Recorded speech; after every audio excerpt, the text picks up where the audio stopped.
calls their names. Broken futures, shattered dreams. End of times ain't what it seems. Hello, friends. This is Sam Chaney reporting for Weaponized News. Today is May 13th, 2026. Thank you for joining us on this Wednesday edition of Weaponized News. We have quite a bit to go over today. Trump and the technocracy in China. Iran war day 75. Where are we at with all of this? Strait of Hormuz effectively closed. We have they're rolling out technocracy. They're rolling out autonomous humanoid robots working on sorting out packages on an 8-hour shift. They just launched that video today out of the heck's the place called? Out of Figure Robotics. We have all that and much more. All these bankers saying that, yeah, you're all going under the thumb of technocracy essentially here now. We have all these clips for you. We got a new Federal Reserve chairman approved by the Senate today, confirmed by the Senate. Warsh, all up in Epstein files. So there you go. We're going to cover all that. We got Epstein news, geopolitical news, economic news, the ethnic cleansing genocide program in Lebanon and Gaza continue. We're going to cover all that. We're going to take a look at this reporting. We continue. We've reported multiple times here. But again, now I guess it's not even news until the failing New York Times reports it. Systemic prison rape going on against Palestinians detained there by the aardvarks. So I guess it's news now that the failing New York Times has decided to cover it. All of that and much more on this Wednesday edition of Weaponized News. If you missed yesterday, go take a look at the end, and we exposed the entire inside out, what, who, how, which, why, all of it about the bats with whistleblower insider that was working in hospitals, whistleblower nurse we had on yesterday, laid out exactly why and how the hospitals acted the way they did during the bat times. There's reports CIA whistleblower today for Rand Paul says that it came from that Fauci forced them or convinced the CIA to cover up the fact it was leaked from Wuhan. BS. All right. We're not even going to cover it here at Weaponized News because we've already covered it at the time when it mattered. I posted a short clip, went viral on Facebook earlier today, like, I don't know, 17,000 views of an excerpt from that interview yesterday. And that's how we would be every day. But we know here now, we know how it is out there on the internet. And so we hate Trump on YouTube, Putin's evil on YouTube, and we love Aardvark Land. So there you go. There you go. Seriously, though, let's get to this day in history. Thank you to everybody for tuning in as I see people coming online right now. Shout out to Mac over there on the YouTube, Silver on the Rumble, Fat Bob. He said, yes, you did expose the bats. Absolutely. We did it again yesterday. We did it at the time when it actually mattered. And that's why they didn't like us so much. I don't care. Honestly, we did the right thing, and I'm going to stand by that. And I'll go to Judgment Day of my and be judged by my Creator, standing on that work. So how you like that? How you like that? All right, let's get to this day in history. We have a lot of news to get to today. Not that much on this day in history, actually, of significance for this show. Anyhow, On this day of May 13th, we go back to the year 1607, and we saw English colonists led by John Smith establish Jonestown at a second landing near James. I'm thinking of the cult down there in Guyana, Jamestown. And so it was the second landing near the James River in Virginia, the first permanent English settlement in North America, established on this day, 1607. 1830 on this day, the Republic of Ecuador is founded by Juan Jose Flores as the president. 1846 on this day, back when Congress acted like there was, I don't know, I guess the Constitution says we're technocracy of the world, police of the world, and everyone needs a microchip up their rear end. That's the new Constitution for America. But back in 1846 on this day, Congress votes for war. U.S. Congress votes in favor of President James K. Polk's request to declare war on Mexico over border disputes. Now we just make up lies, spin it, change the name of the operation. They voted again today, and they refused to hold the executive branch accountable. That is your U.S. Senate. Cowards, and the majority of them covering up sex crimes. So there you go. That's your U.S. government. On this day in 1861, Queen Victoria of the UK at the time announces Britain's position of neutrality during the U.S. Civil War. Sure, wink, wink. 1917, on this day, we saw the first appearance of the Virgin Mary to 3 shepherd children in Fatima, Portugal, widely reported as a miracle. I don't know, I wasn't there, but a lot of first-hand account testimony say that it was a real thing. 1917 on this day.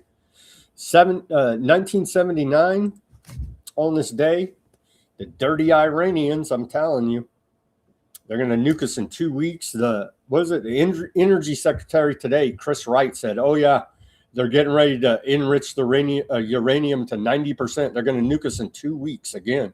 So just never-ending nonsense lies out of these propagandists calling themselves your government, saying we're keeping you safe by putting you into poverty and murdering women and children. But on this day in 1979, Shah of Iran and his family are sentenced to death in Tehran. On this day in 2012, 49 dismembered bodies are found on a Mexico highway as part of the Mexican drug war. And there were reports, oh, by the way, CIA is running black op secret operations. They're in Mexico, as per usual, running them all over Central and South America. And so we do appreciate their efforts in covert warfare. It used to, like, America used to be like, we're not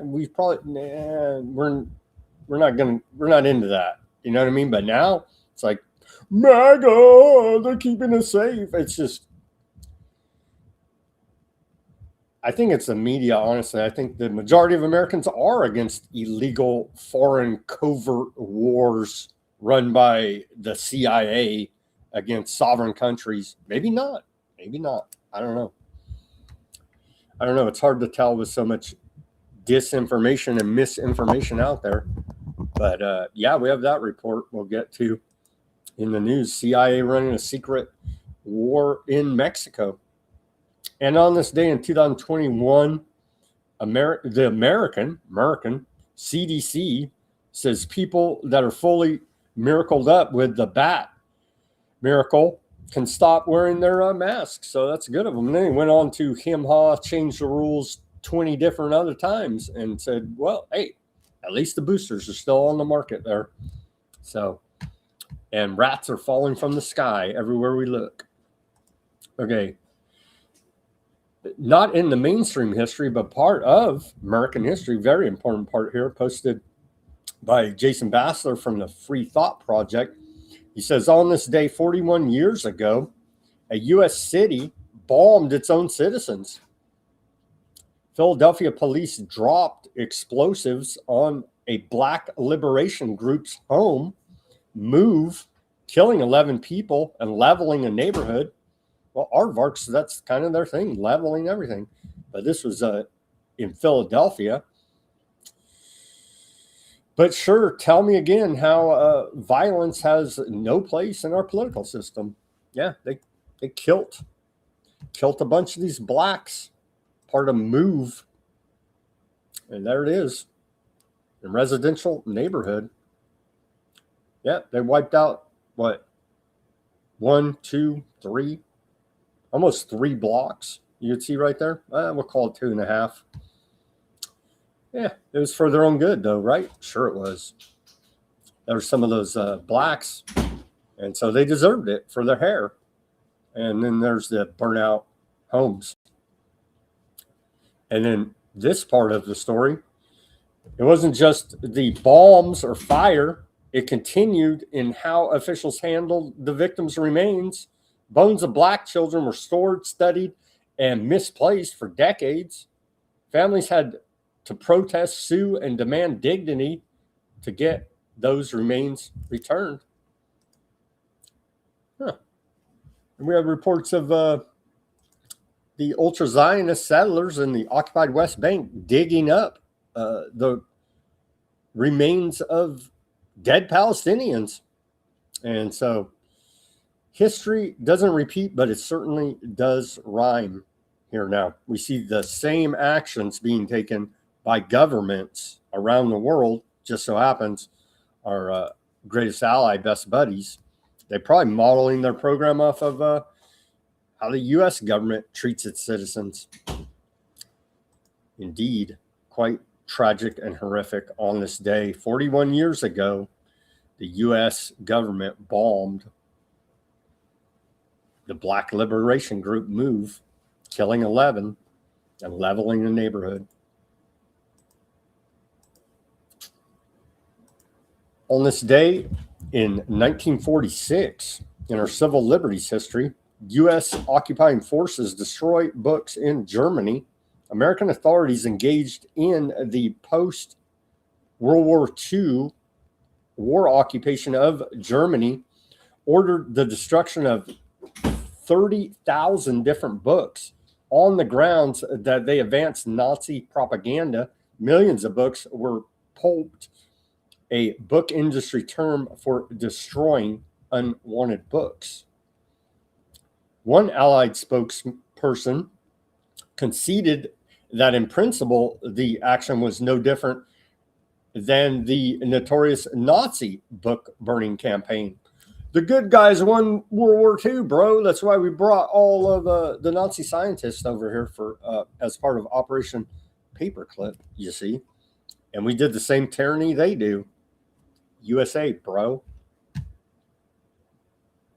And on this day in 2013, part of our civil liberties history, Associated Press denounces Obama Justice Department demand for records in a letter to then Attorney General Eric Holder. The Associated Press protested the massive and unprecedented intrusion by the Department of Justice into the news gathering activities of the Associated Press.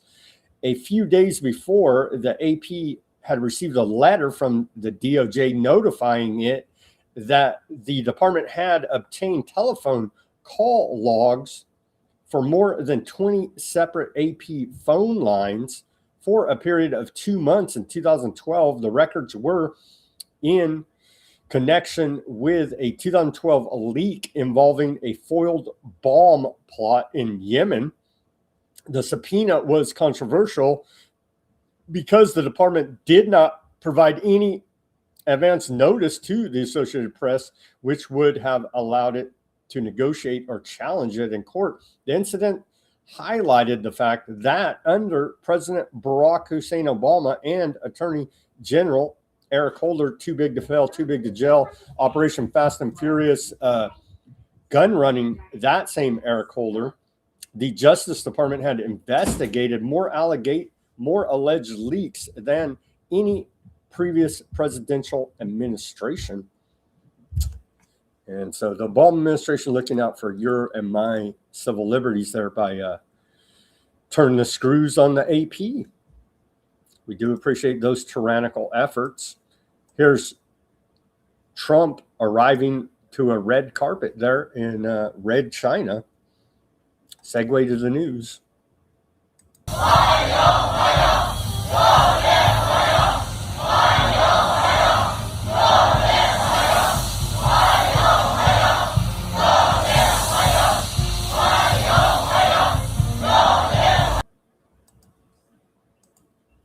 Really? Here's the propaganda out of the White House. Hollywood level production here.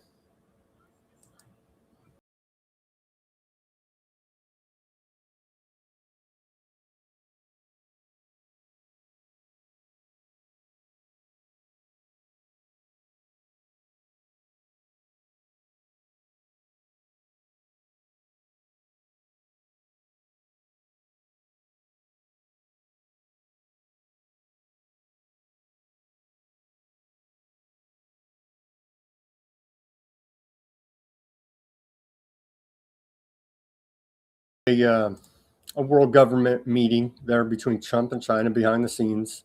Operation Lockstep. Don't get it wrong. Don't get it wrong what's going on here.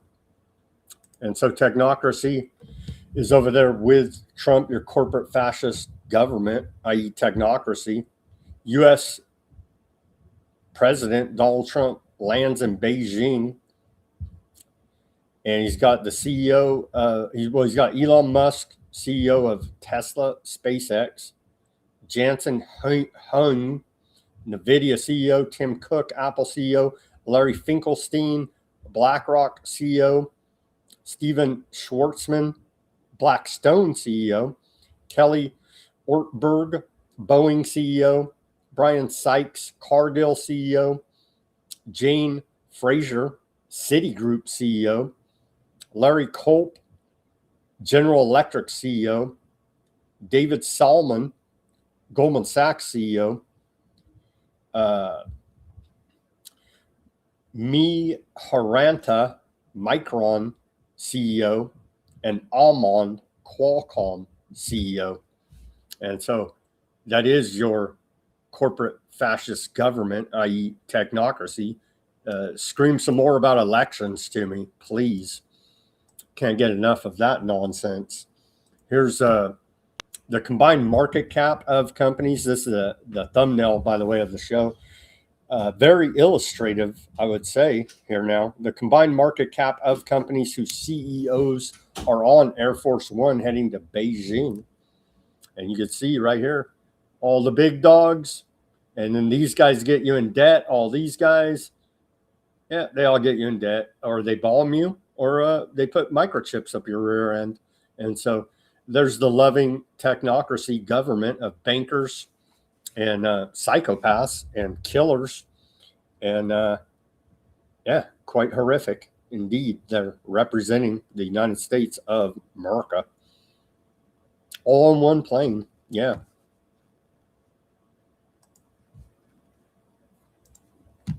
Here's a little Marco Rubio. They think it's all funny. This is the same tracksuit that old Maduro was wearing when they kidnapped him, or at least images of him being brought into New York after his kidnapping. Here's little Marco, faking gay. The idiot Republicans say the dream ticket is J.D. Vance and little Marco. Good luck with that. It's not gonna. They're not popular. They're like, nobody likes these people except for shill fake MAGAs and complete morons. So that's the dream ticket for MAGA in 2028. J.D. Vance and little Marco Rubio. Good luck with that. Trump says U.S. does not need China's help on Iran. Trump said he does not believe China's assistance will be necessary to bring an end to the U.S. aardvark land a war on Iran or loosen Tehran's control over the Strait of Hormuz, speaking ahead of his arrival in Beijing. He's there now, earlier today. Before departing Washington, Trump downplayed any potential Chinese role in resolving the war. He said, quote, "I don't think we need any help with Iran.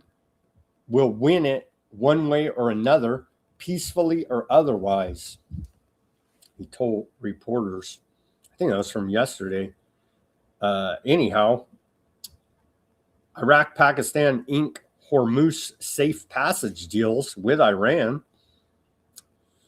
So Iraq and Pakistan have reached separate agreements with Iran to move crude oil and liquefied natural gas through the Strait of Hormuz under Tehran's new system for controlled passage through the strategic waterway, according to a report out of Reuters.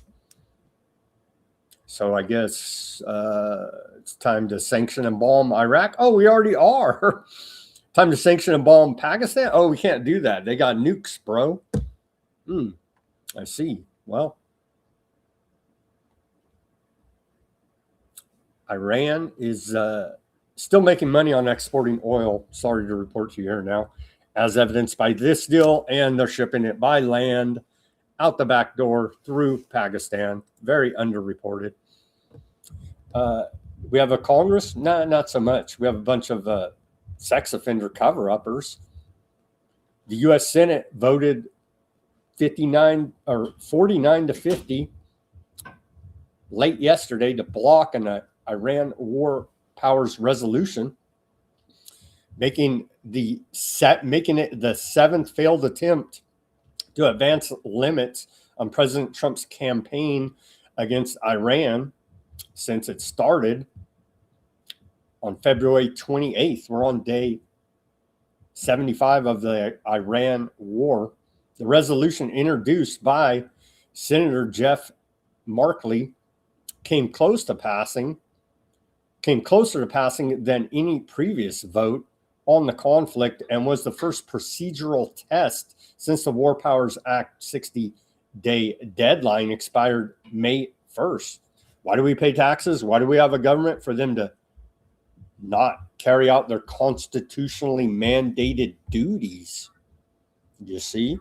3 Republicans broke with the party to support the measure. Alaskan Senator Murkowski, Maine Senator Collins, and Kentucky Senator Rand Paul.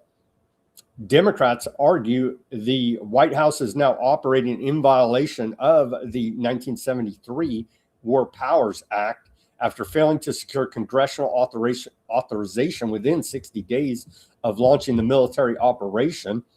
The administration claims a 2-week ceasefire ordered on April 7th paused the statutory clock and preserved executive authority.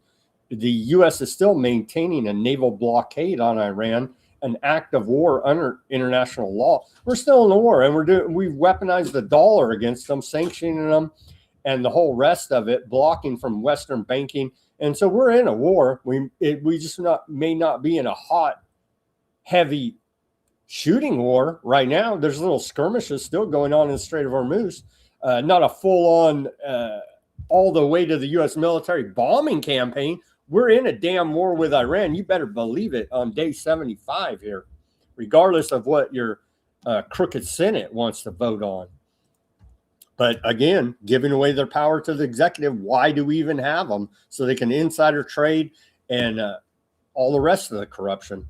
U.S. intel agencies say Iran retains majority of pre-war missile stock. U.S. intelligence has estimated that the Islamic Republic retains significant missile capacity and capabilities, despite Washington's claims of a shattered Iranian military. Trump says we blew up their whole military, we killed all their leaders, but Khomeini's still in charge. The Strait of Hormuz is blocked, and the U.S. intelligence says their army is pretty damn strong.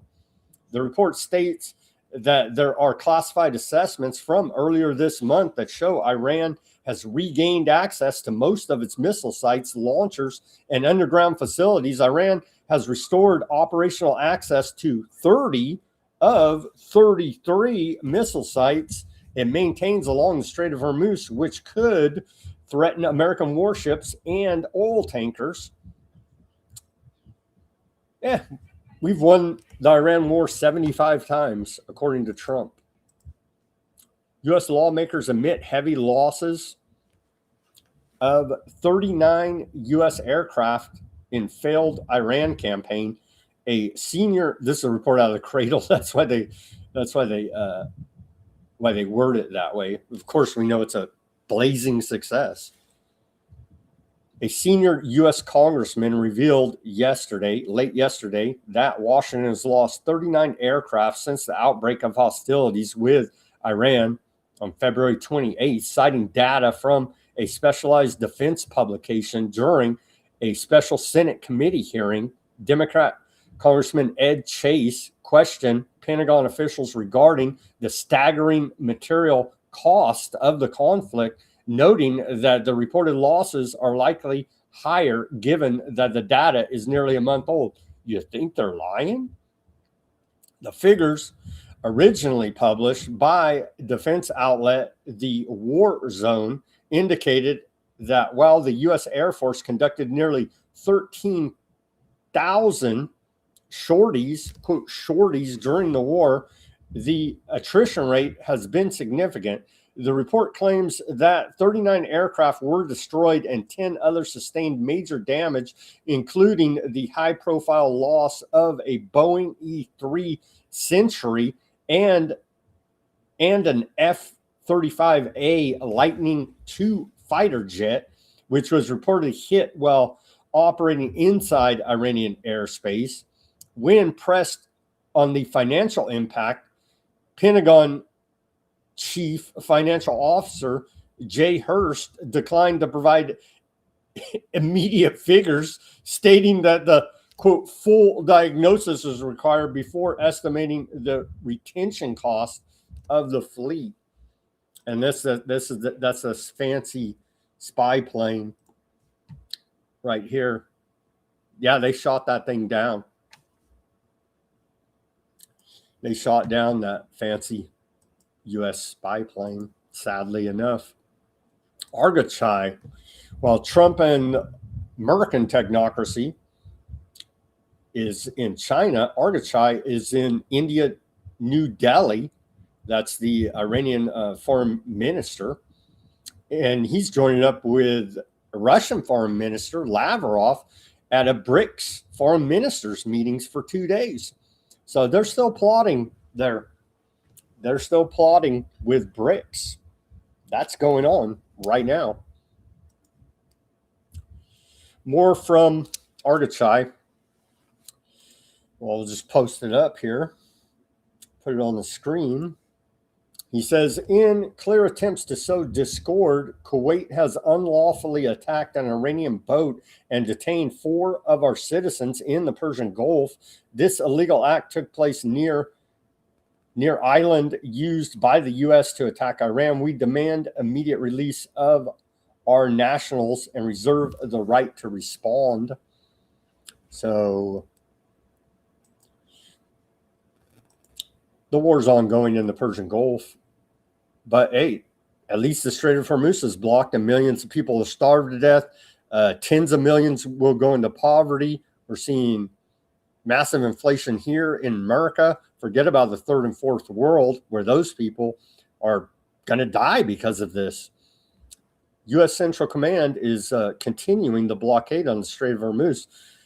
They posted earlier today, this is U.S. CENTCOM, with their logo right on the top of the Persian Gulf, because, of course, the Anglo-American establishment must control that trade in that region.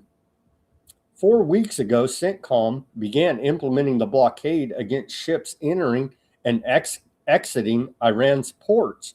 As of today, American forces have redirected 67 commercial vessels, allowed 15 supporting humanitarian aid to pass, and disabled 4 to ensure compliance. Earlier this week, CENTCOM forces ensured that 2 commercial vessels turned around to comply with the blockade and communicating via radio and firing warning shots from small arms clearly demonstrated that U.S. enforcement remains in full effect.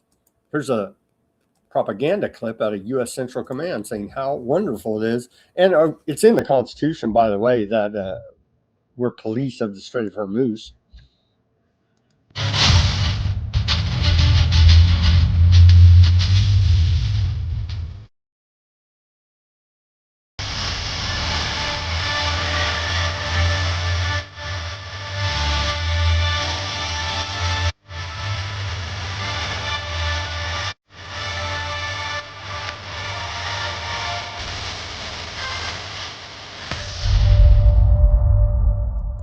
Right there.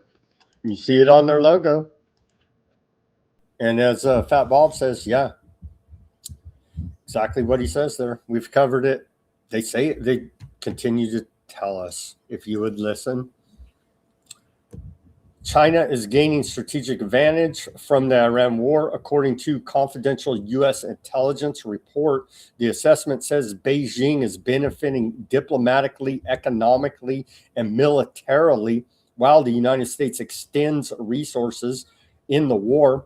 Key findings include China sold weapons to Gulf countries during the Iranian attacks. Beijing helped countries manage energy shortages after Iran closed the Strait of Hormuz.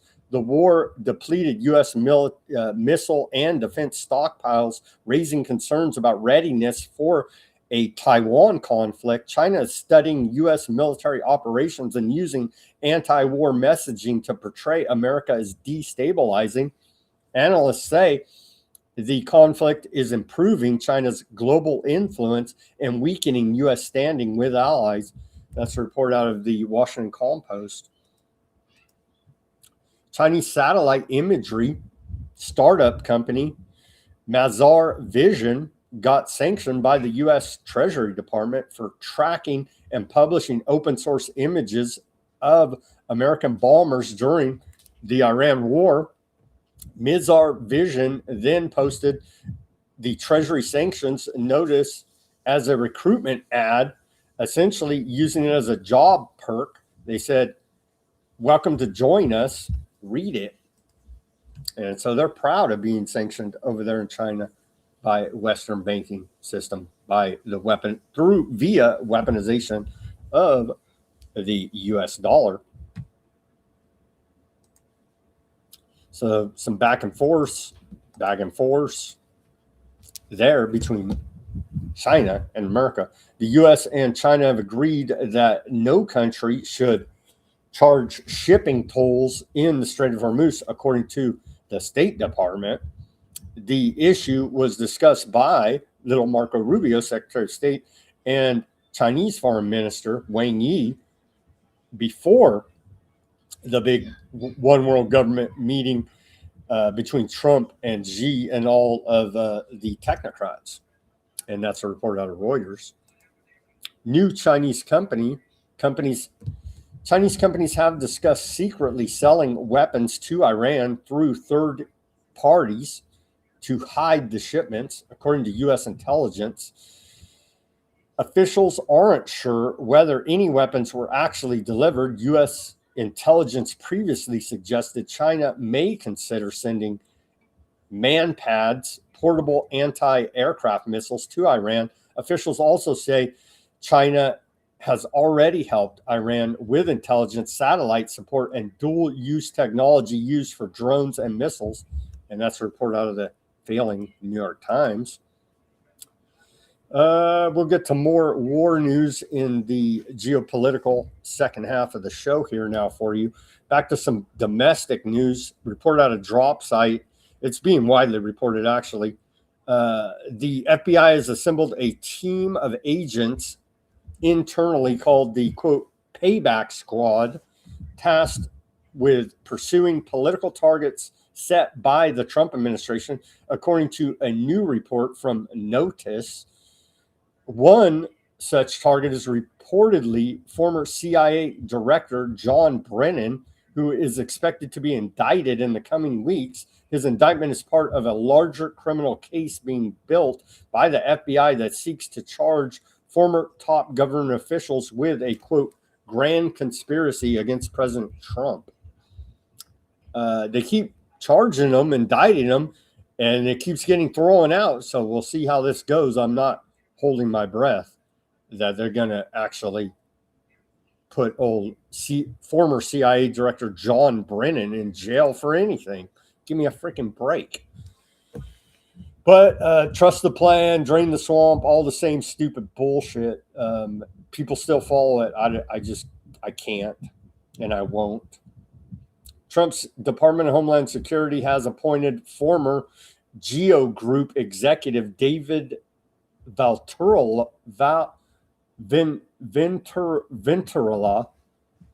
as acting ICE director, placing a long-time private prison industry figure in charge of the agency overseeing mass deportations and deportations. We're not getting mass deportations. We are getting the profiteering from enforcing U.S. immigration law into private hands. You see how they do it here now. That is technocracy. That is your corporate fascist government.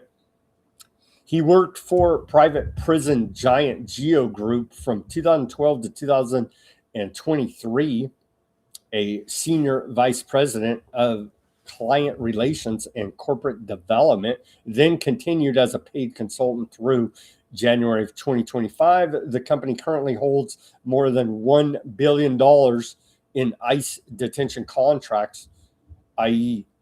FEMA camps.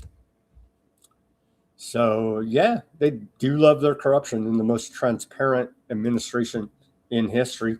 The CIA has 24 hours to return files they stole from Tulsi Gabbard's office, or else Rep. Anna Paulina Luna demands the CIA return a JFK and MK Ultra files, or she'll make a motion to issue a subpoena. 40 boxes were seized from the Director of National Intelligence office by the CIA. Yeah, good luck threatening them. Here's CIA whistleblower claims that the agency took the boxes. Let's hear this. The CIA refused to provide information necessary to understand why analytical standards at the CIA were violated. The CIA illegally monitored the computer and phone usage of DIG personnel, their investigations, and contact with whistleblowers. These were Americans being spied upon illegally while executing duties directed by the president and under the authority of the Director of National Intelligence. One CIA contractor assisting with the DIG's investigation into the events that transpired. And Trump signed off on the 702 FISA illegal spying, the same thing they're talking about they did to him. So F all of you criminal tyrants. Between 2022 and 2023 was fired by the CIA one day after meeting with the DIG. When the DIG...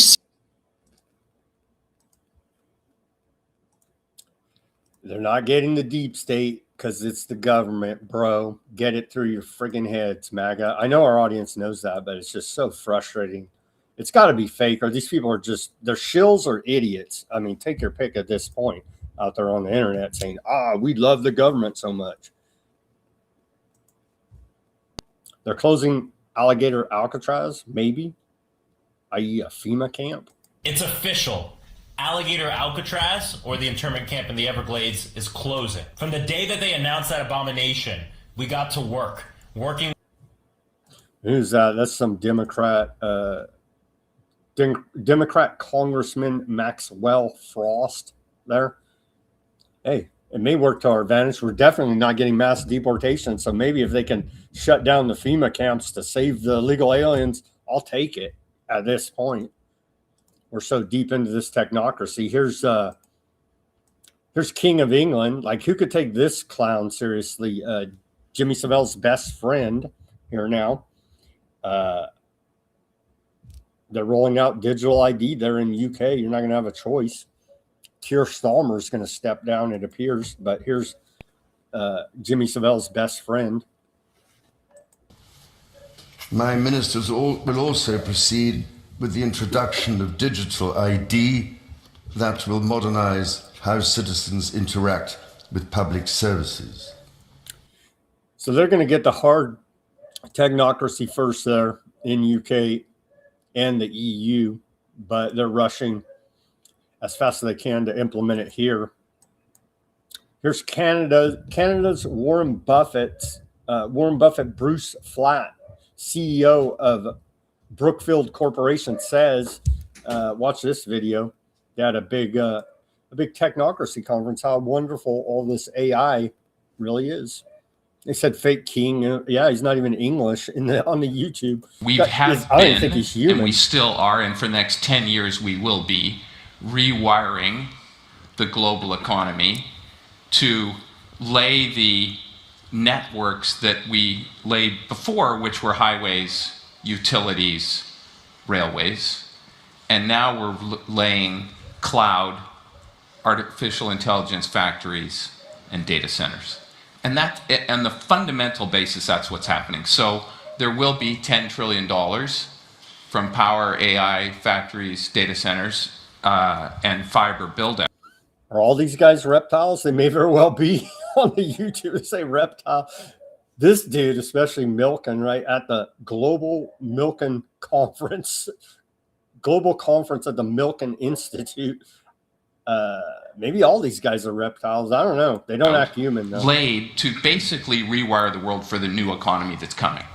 And it's been slowly coming. Like it literally, you end up, things happen and you think they're too much, but we're just rewiring the world. And that's probably the most fundamental thing that's going on in the world. It's going to be the most important thing for the next 2 years. So I think the important thing is, don't think that this is it too much hype?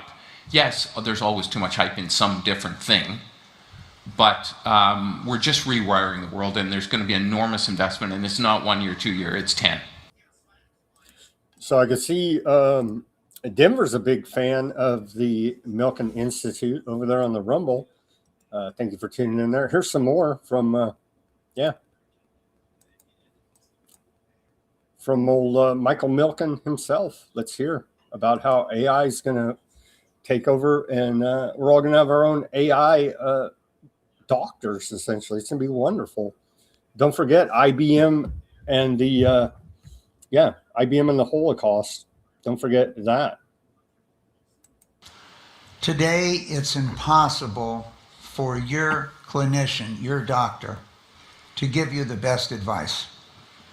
They want to give you the best advice, but it's impossible with 100 new developments all over the world being released. So, since our phones, we can find you, obviously it won't be long before you're going to have your medical teammate who has all your clinical information, all your medical information, will have surveyed everything in the world that's gone on overnight while you were sleeping.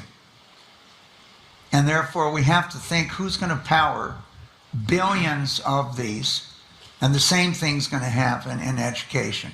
But what we've seen here in this artificial intelligence, and here's a slide, 4 times the accuracy of a human doctor. So these should be available to every single person on the planet someday. Sure, but you're going to have you're not going to be able to afford electricity, or you're going to die of dehydration because the data center sucked up all the water, and you can't afford your utility bill. So good luck paying for your AI doctor that's going to save you. They're selling us a load of BS. Here's more. Larry Finkelstein, CEO of BlackRock. Let's hear what he had to say. And Snow said he thinks that they all ate babies. Yeah, they probably did. That's how you get in the club. Drink the children's blood and eat the babies. But now, because of drone warfare, we have to relook at all forms of security. and the need for rebuilding the GCC region to rebuild it so that it's going to be in a position where it's not going to be obstructed by drone warfare. So many more things are going to have to be underground. But even here in the United States, if we're going to be building, let's say, these 1 gigawatt data centers, how do we make sure we're not protecting those $50 billion, $75 billion investments? We have to re-look at everything because of the role of drone warfare. Right now we're looking at it internationally, but one of my concerns is, could it be a domestic terrorism using a $3,000 drone? So all of these things are actually... So it's exciting that Larry Finkelstein, CEO, is going to weaponize his company to protect your retirement, essentially. Opportunities, not problems. It's going to require, as we said, trillions of dollars of capital. Governments cannot build these out alone. They don't have the wherewithal. And two, their deficits are starting mounting. U.S. data center hubs of the future top 10 there. They're overrunning Texas, Virginia, Georgia, Pennsylvania, Arizona. Arizona's like drought stricken, right? It's like desert. They don't care. They take all the water, laugh in your face out of the Colorado River. Ohio, Vivek Ramaswamy country there, Mr. Technocracy. J.D. Vance country as well. Technocracy has Ohio locked down. Illinois, I'm not supposed to say the S, Plutonium said, because California doesn't know how to pronounce it. I guess it's Illinois and leave the S off. California, where I'm at, yeah, we do. Silicon Valley. So we do love our technocracy here in California. Utah, they have that giant NSA base, and they're building what, 60 plus square mile data center? Who needs water in Utah anyway? And then Oregon bringing up the rear of the top 10 data center sites there to enslave us all. It's exciting future. And then here's well, I guess they don't need us anymore, because here is Figure Robot working on an 8-hour shift, and they streamed it. They streamed it live here on the X. Watch a team of humanoid robots running a full 8-hour shift at human performance levels.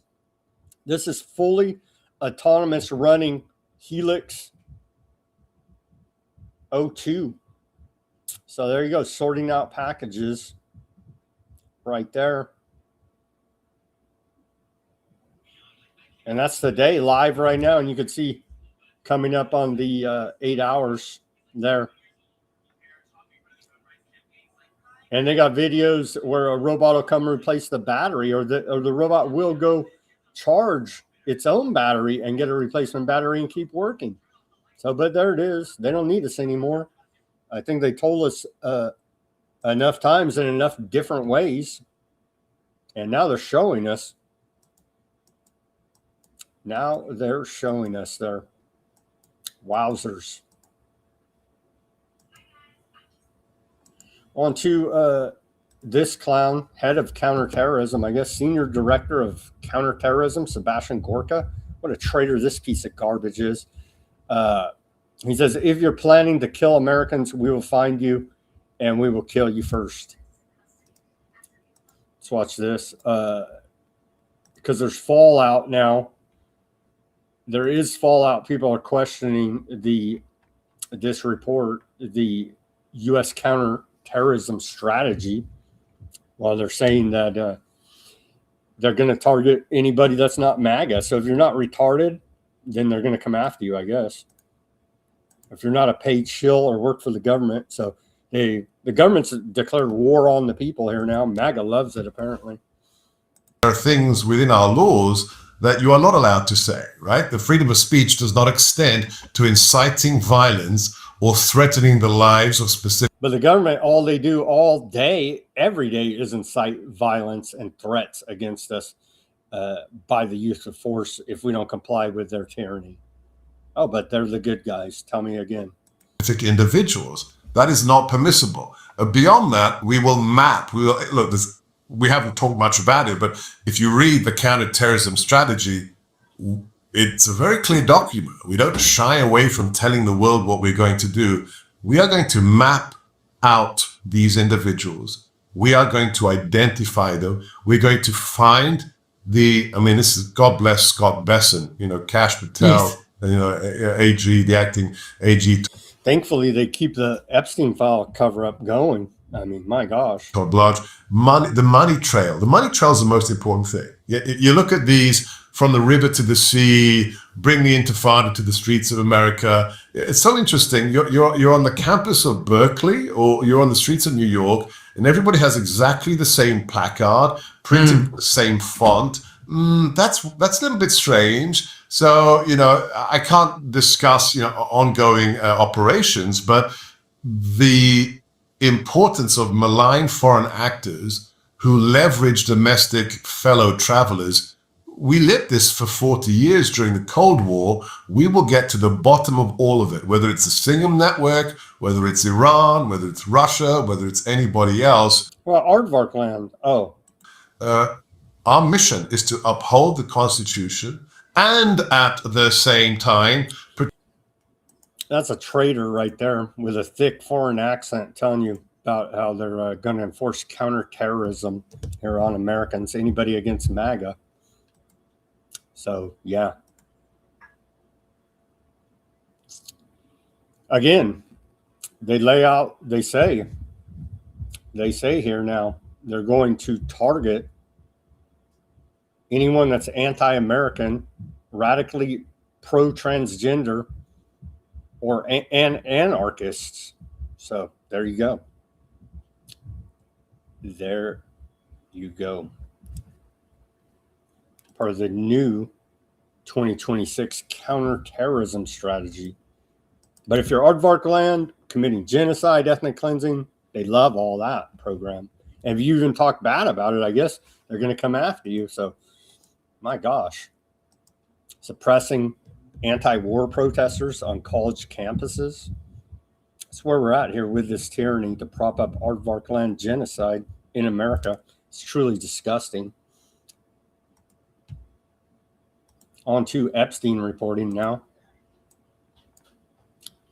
But it's bigger than Epstein. We've always said that it's part of the Babylon mystery religion, Illuminati, whatever you want to call the cult here now, that all of these quote elitists are into. Here's a clip out of Bohemian Grove. It all blends together here now with their depravity, human sacrifice, and the rest of their dark occultic rituals. Divers probe Russian river near infamous top secret Bohemian Grove in Northern California. A scuba diving team searches California's Red River just outside the elite retreat, employing metal detectors and submersible drones, even finding bones on the shoreline. They say, we sure hope it's animal bones and not children's bones. Let's watch this short clip. Those might be some Grovers over there. How you feeling? There's like a trail to the Grove right there.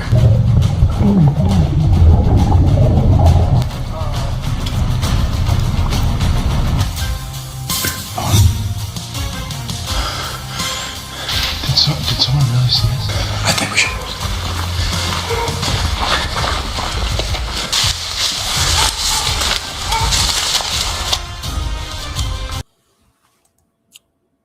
And these guys, they posted it on YouTube.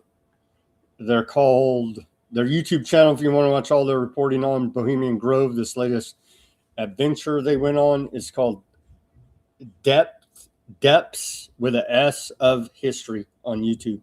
Depths of History. And I think I might go check out what else they got there. That was a short clip. Here's old Palm Beach Pete Says he's going to take a DNA test to prove he's not Epstein. Hey guys, it's Palm Beach Pete, and something's really been bugging me lately. Like, enough is enough. I'm announcing that I'm taking a DNA test, and that will put all rumors to bed. That's a major thing. Stay tuned.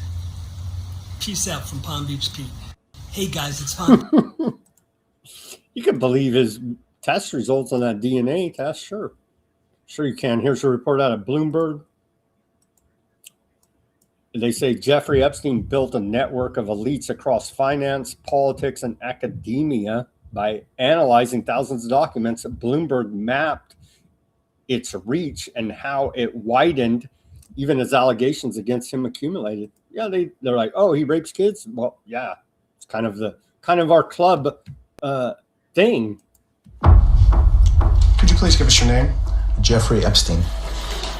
Jeffrey Epstein was a prolific pedophile and sex trafficker with dozens of victims, many of them young and vulnerable women. Ghislaine Maxwell is the only person currently imprisoned for her role in this illicit operation. Other people mentioned in the Epstein files released by the U.S. Justice Department have denied wrongdoing, and few have even been the subject of any legal proceedings. Both before and after Epstein's 2008 conviction for solicitation of prostitution with a minor, the disgraced financier built a network of elite influence across finance, politics, and academia. Bloomberg has analyzed thousands of emails and documents to map the size and reach of his network, and to understand how he was able to build and sustain such influence, even as the allegations against him accumulated. It shows how influence operated. Built through access, sustained through favors, and exchanged through relationships and constant transactionalism. Epstein's correspondences reveal how he operated at the center of an elite network, frequently acting as a go-between and leveraging those ties to grow his influence. While appearing in Epstein's network does not in itself imply any wrongdoing, the disclosures have prompted resignations, investigations, and renewed scrutiny. As I say it kind of does. It kind of does imply wrongdoings. Let's be honest. well as public backlash toward powerful figures perceived to have enabled him. Perceived? They're being pretty soft there at Bloomberg. Snow said in regards to the Bohemian Grove, Bohemian Grove has ancient Canaanite and Babylonian connections. Indeed they do. Here's another report. Becca Day here now. More Epstein reporting. Okay, so you guys remember that article I told you guys about, the Cipriani's is the real Comet Ping Pong? It literally altered my brain chemistry because it's so spot on. Like, when you really look through the context of Cipriani's throughout the DOJ files, throughout Gmail, whatever, it's so obvious that Cipriani's was a hunting ground for so many more people than just Harvey Weinstein, and Harvey Weinstein was just the person who got caught. And I'm like not saying that Harvey Weinstein was like the fall guy by any means. I'm just saying there were many more perpetrators who were utilizing Cipriani's the same way that Harvey Weinstein was that have not been caught, and Cipriani's has not gotten in any trouble for being a hub, a hunting ground for predatory people. And I know I included some of these emails in a video I did a few uploads back, but I really need to make sure you guys are reading these. This is nuts. This was a conversation between Sarah Ferguson and Jeffrey in 2010. And Jeffrey says to Sarah Ferguson, I met with Cipriani yesterday. He is a great friend to all of us. Here is someone who is redacted sending Jeffrey a photo of Cipriani upstairs. And here is a conversation between Ramsey Akali, and he was a recruiter for Jeffrey, if I'm remembering correctly. But Ramsey emails Jeffrey in 2016 and says, Jeffrey, I'm dating a girl that spends a lot of time at Cipriani's, and she often doesn't tell me when she's going there. As you know, it's a great place for girls to meet sugar daddies. Should I be concerned? Here is a conversation between Jeffrey and a victim or co-conspirator. Jeffrey says to this person in 2012, all the girls are going to Cipriani tonight.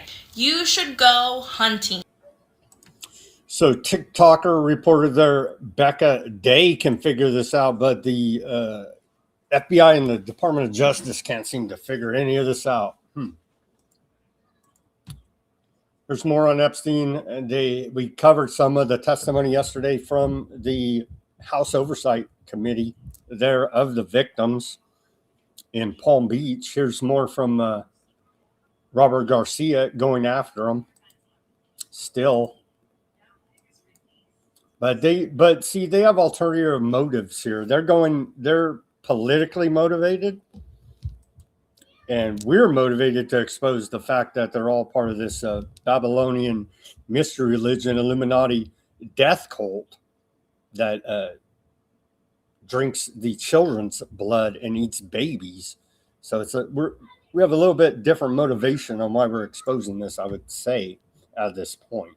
I mean, first, it was an opportunity for survivors to testify in a hearing format, which had not happened. Yeah. And I think Republicans for months and months have said they want to uplift survivors. You have never scheduled any kind of hearing to hear from survivors into the congressional record. So we thought that was important. And as it relates to Rosa and so many others, what we've learned, especially recently, is that after the 2008 prosecution, really the sweetheart deal, there was a slap on the wrist to Jeffrey Epstein. He went on to essentially then build this international sex trafficking ring of children, of minors, of girls from across Europe and the world that he brought to the United States.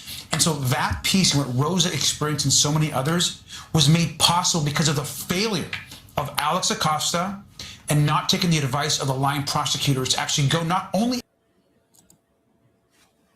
Acosta said he can't touch him. He's intelligence. Well, yeah, he's above all intelligence. He's a Rothschild spy. So, yeah.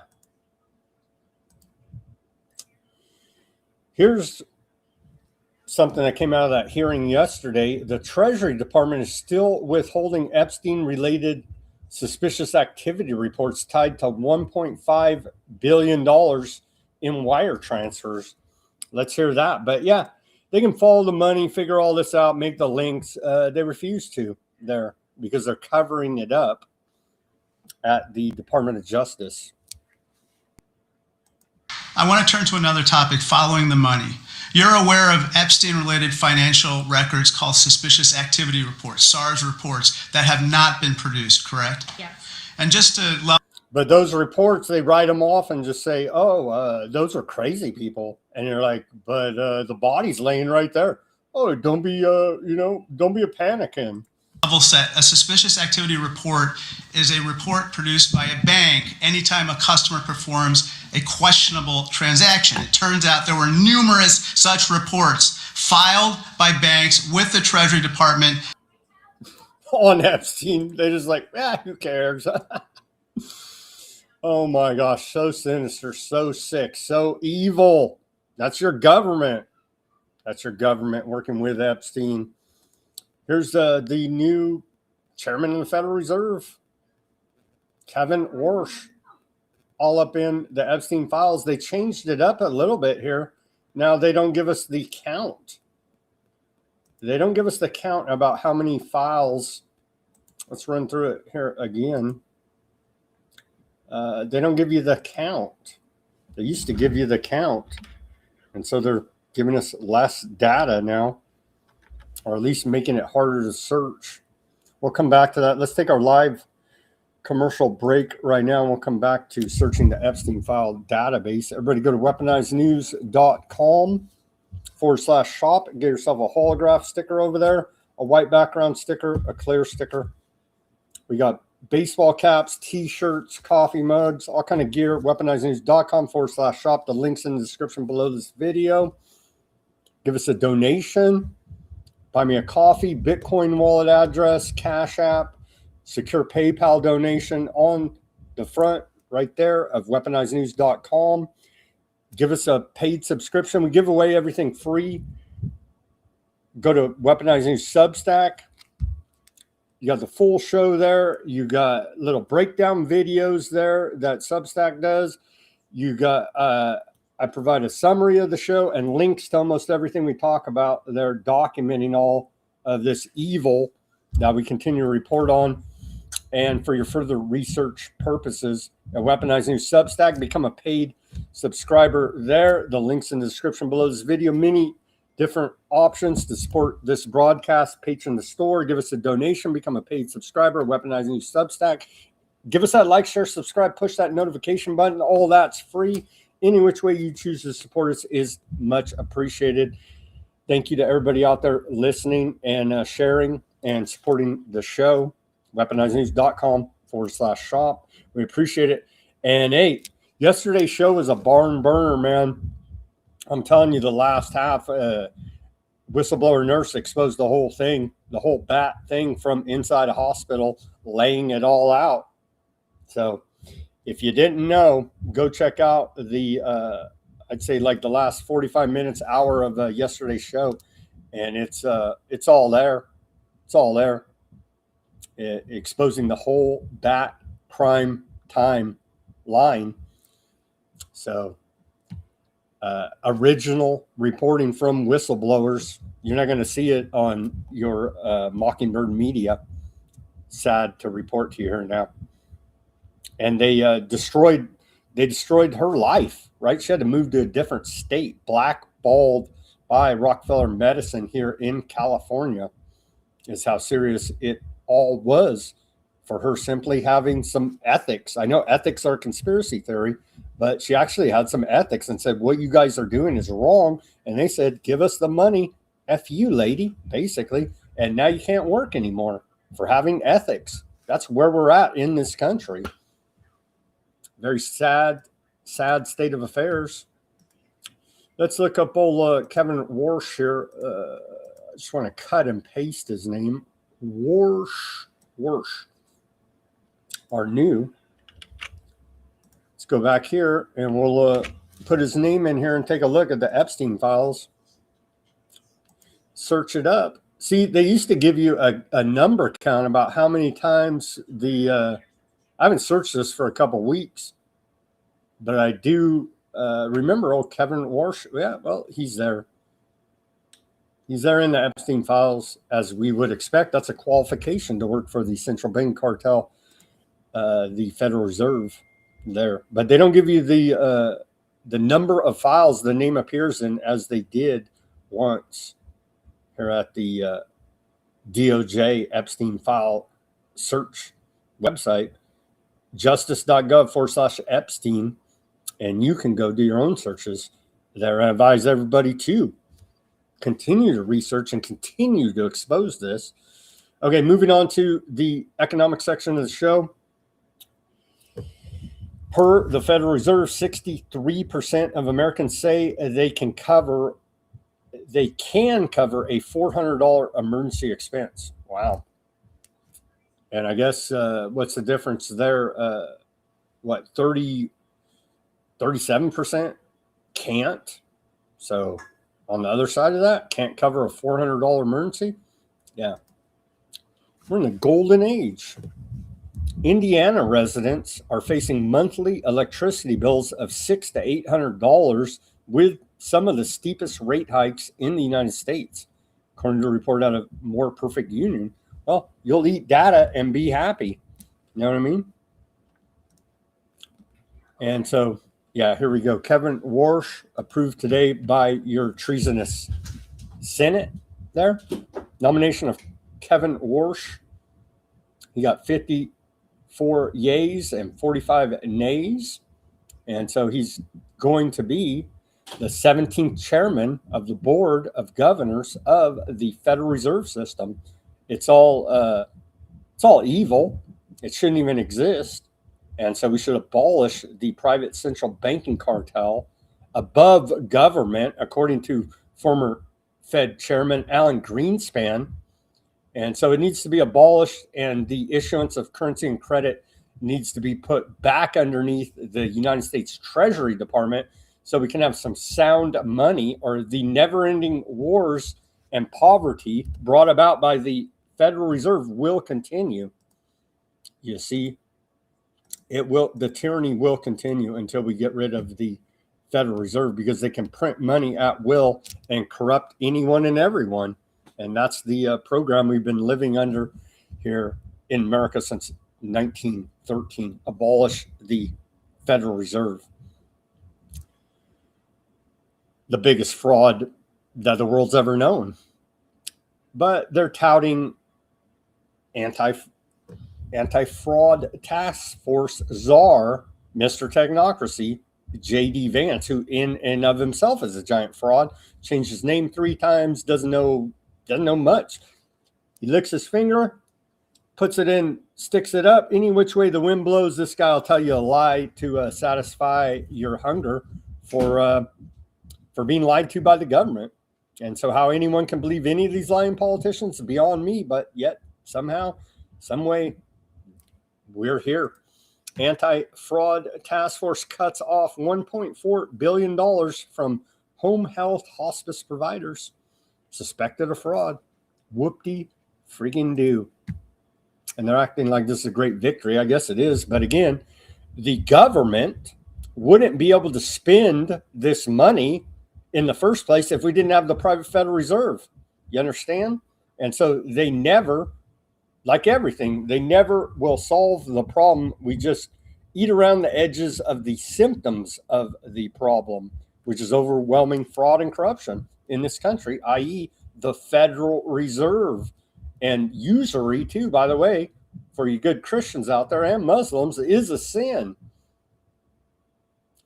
But for aardvarks, they love it, usury. You see the problem here now.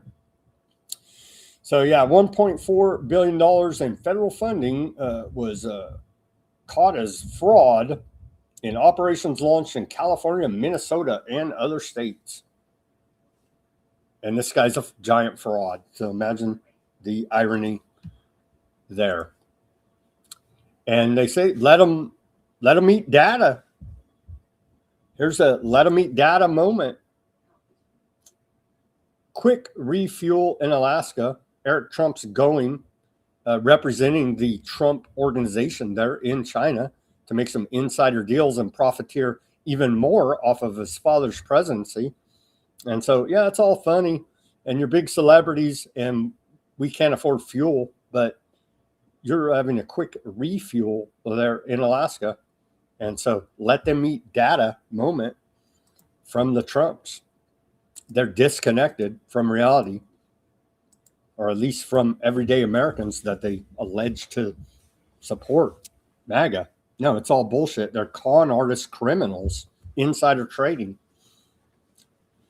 So where are we at with all this oil? IEA warns global oil inventories depleted at record pace. The International Energy Agency projected global oil supply to drop by 3.9 million barrels per day through 2026 as a result of disruptions caused by the Iran war. More than 10 weeks after the war in the Middle East began, mounting supply losses from the Strait of Hormuz are depleting global oil inventories at a record pace, the IEA said in its latest oil market report.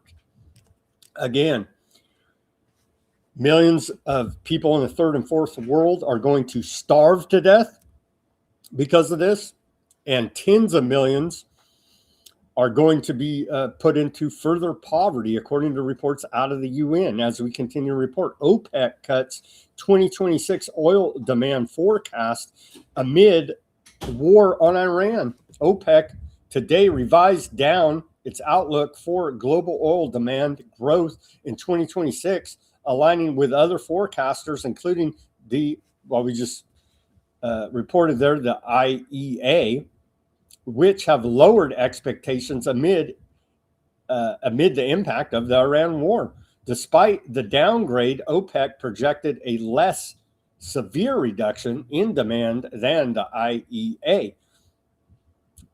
According to OPEC, global oil demand is now expected to increase by 1.17 million barrels per day in 2026, compared with its previous forecast of 1.38 million barrels per day. For 2027, the organization raised its demand growth estimate to 1.54 million barrels per day, an increase of 200,000 barrels per day from its earlier projection. And so we need a whole lot of Rockefeller oil to go ahead and build data centers to take your jobs and roll out the weaponized Terminator robots, you see.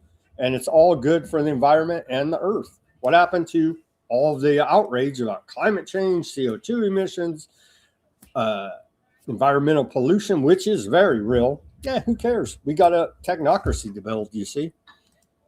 And so kind of exposes all the fake environmentalists out there, doesn't it? Sure does.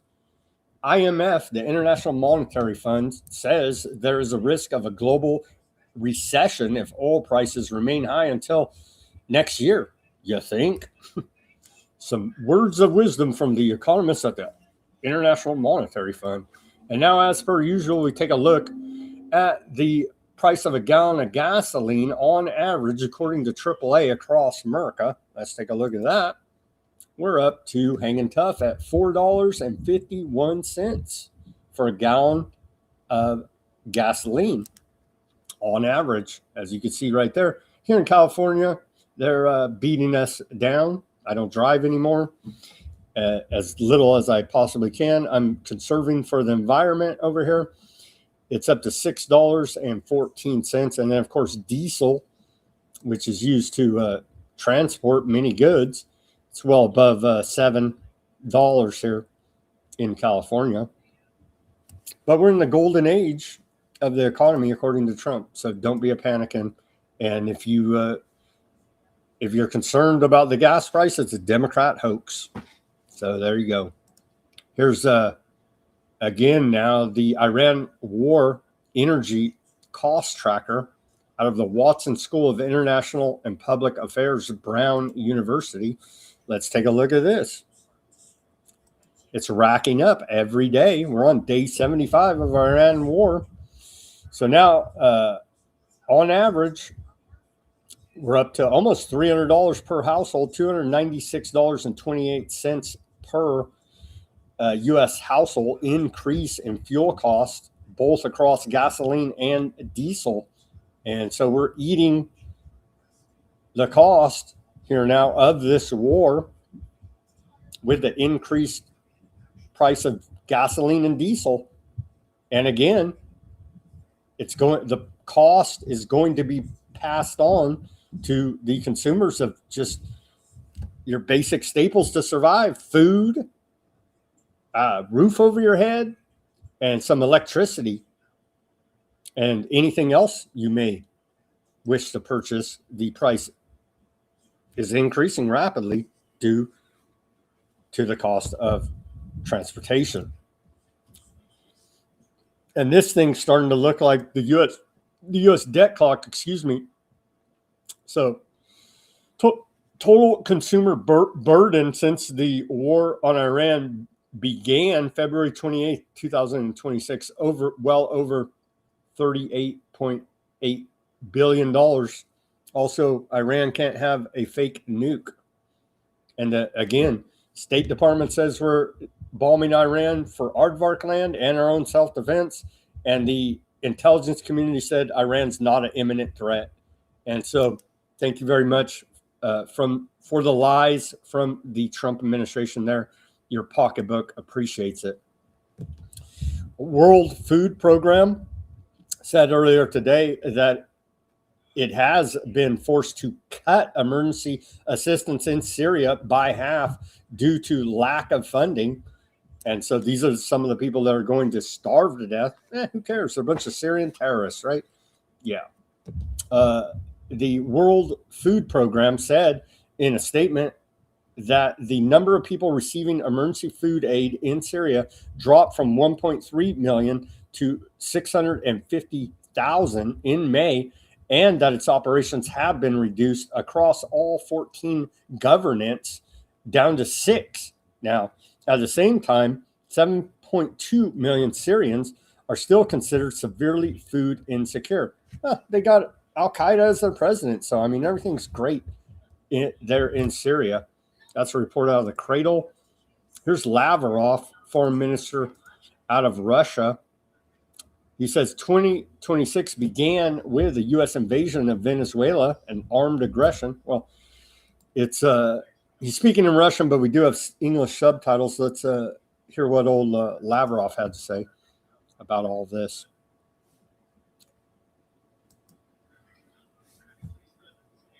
Нынешний год начался с вооруженного вторжения США в Венесуэлу и вооруженной агрессии Израиля и США против Ирана.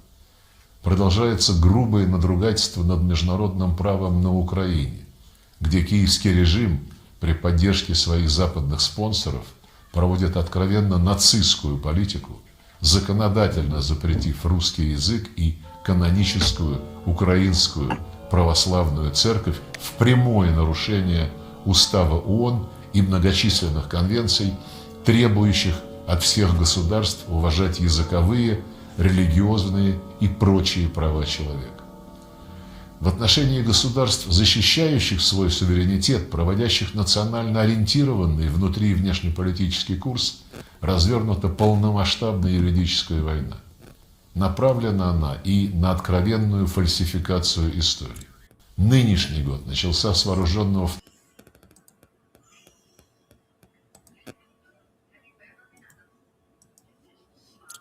Here's Stalmer. Keir Starmer, Fabian Socialist, has lost, Labor lost his party. And he says, I'm a goner. So looks like he's gone there. He's going to be forced to resign in shame. I'm particularly getting tips from her on how to win friends. This is from the person, Mr. Speaker, who previously called us orcs and goons. But, Mr. Speaker, I am a gooner, and so, as usual, she is less than half right. I'm particularly getting tips from her on how... Said I'm a gooner. I thought he said I'm a goner. But reports say he's expected to resign. We shall see. He's been hanging on there, even with his cabinet all tied up with the Epstein scandal, smuggling state secrets to Epstein. So we'll see how much longer Keir Starmer can hold on there.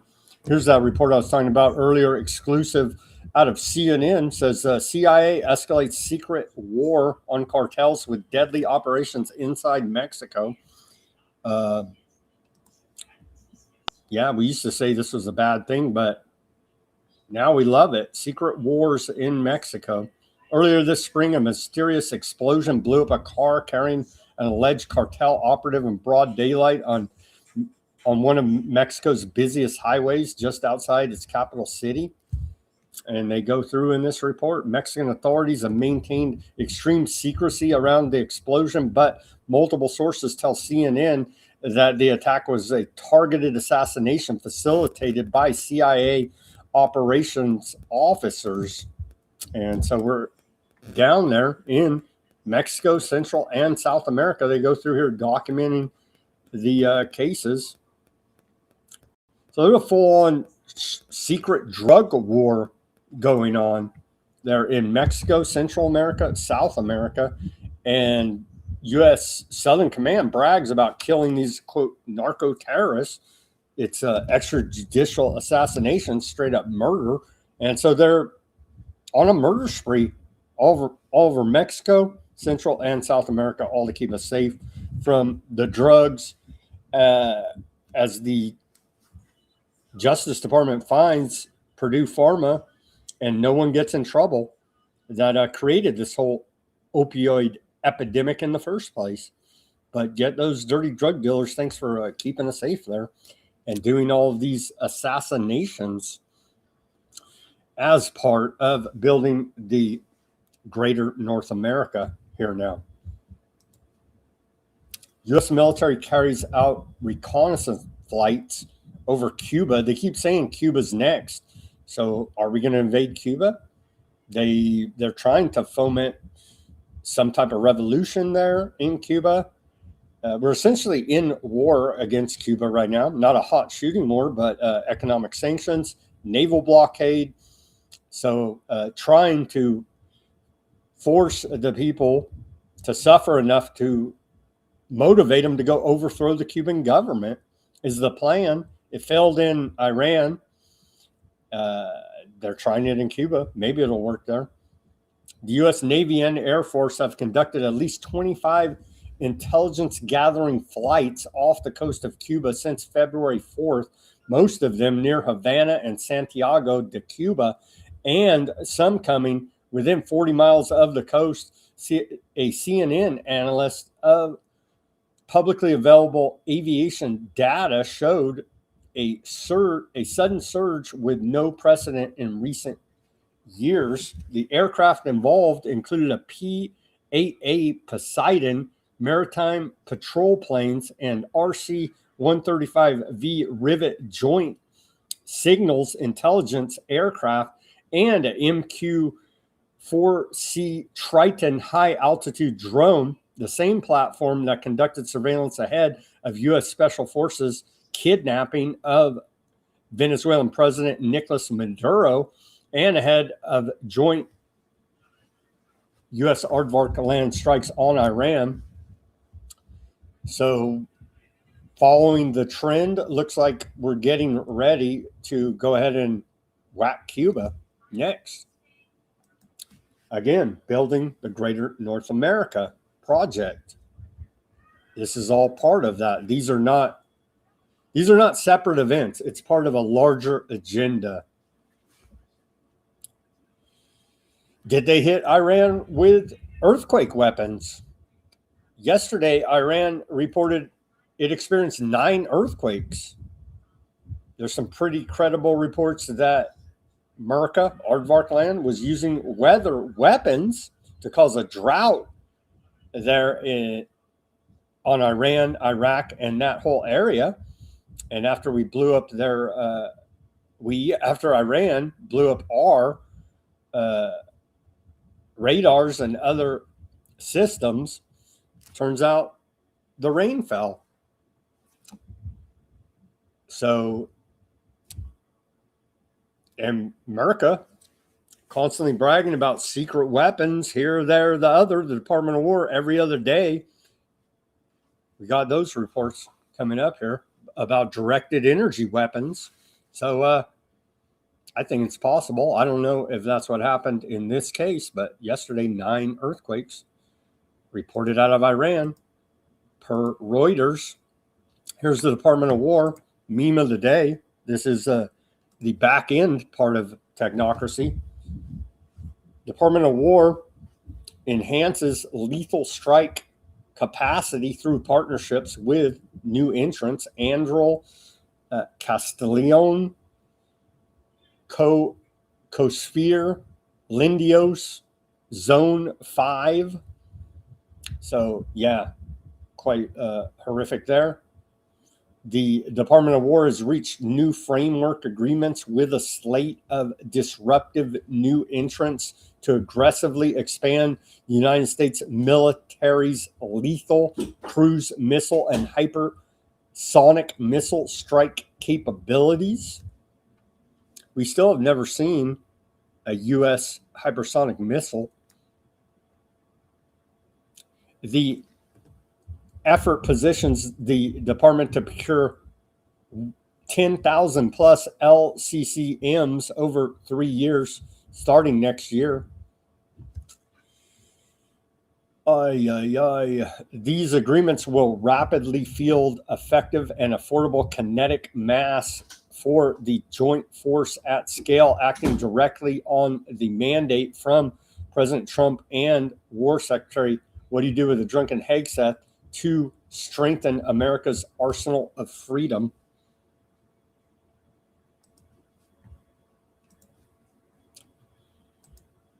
And it's all fun. It's all fun until they weaponize these robot dogs, which they've already done. The defense patent holiday effort lets firms explore military technologies for commercial and defense applications without fees. And so, yeah, it's all fun. It's all wonderful there. As we continue to report, the War Department gave these insiders access to all these patents for weaponization. So they're trying to turn everything into a weapon now. The old days are over. CDAO is looking for a chief AI architect to help lead the charge, ship real AI capabilities to warfighters, and have the authority to get it done. Job posting coming soon. So you could be you too can work for the Department of War and carry out technocracy here. Now they're looking for a ship real AI head there, chief AI architect to lead the charge, build ship scale. And so you could be a part of the extermination of humanity there out of the Department of War. Job posting right there. Again, I'll post all the links at Weaponized News Substack. You may want to apply to be part of this evil, because you can be anything in America, as they tell us, right? Here's Assistant Secretary of War, Mike Dodd, and he sure does love posting his bombing videos and his directed energy weapons videos. Here he says, modern problems require precise solutions. The U.S. Air Force just leveled up the MQ-9 Reaper, successfully testing APKWS laser-guided rockets to take down aerial drones. By turning surface-to-surface weapon into a drone killer, we're driving a lethal, cost-effective innovation. And then I think the logo here kind of says it all. And remember the Nazis? They had the death heads on their little caps. And so same program going on here. Sad to report to you out of the Department of War. And then here's Trump posted this. He wants you to go die in a legal foreign war of aggression for Aardvark land. I want you. There you go. The classic Uncle Sam. Pay your taxes or die. Trump posts a version of the iconic World War I want you U.S. military propaganda photo. So yeah, every American wants to go die in an illegal foreign war of aggression for more Aardvark land power. That's what the Constitution says is our duty. Here's ADL CEO Greenblatt. Says if you're anti-Zionist, you're anti-Septic. And they continue to conflate all of this. If you're an anti-Zionist, you're an anti-Semite. Jews, again, we're 2% of the population. We are more than, I think, 55% of. If you say anything, they target you, go after you, ruin your life. And you're like, but I just said don't kill children. They're like, that's enough. You're anti-Septic. This is a good one right here. It says, I'm a goy and I'm a Zionist. Well, talk about a sellout. Man, this guy right here, CEO of Alex Springer, a suspected CIA front,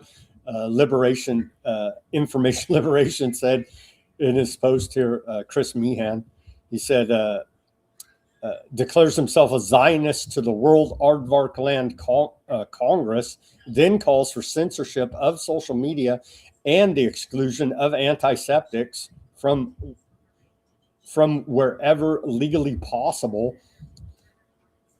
Let's watch this clip. And so talk about a sellout. Now it's kind of long, 6 minutes and 20 seconds. So I guess we won't play it. But here's the dude. He's a goy Zionist. I don't think he understands, but I think he does because he's a sellout. But if you're going to watch that whole clip at the Aardvark World Congress, then it'll be a Weaponized News Substack, or just go to X information, info lib news, information liberation on the X. And you can see all of his great reporting. Not many people are doing it actually out there. Very well documented. There is no aardvark conspiracy, but they have meetings like every day, every other day, weekly. They have the aardvark World Aardvark Land Congress, but yeah, nothing to worry about there. And Goys proudly proclaiming their allegiance to Zionism. So nothing to worry about there, I'm sure. Here's a Shadow President of America, Bibi. He says, together we will win. Posted this video of his war crimes.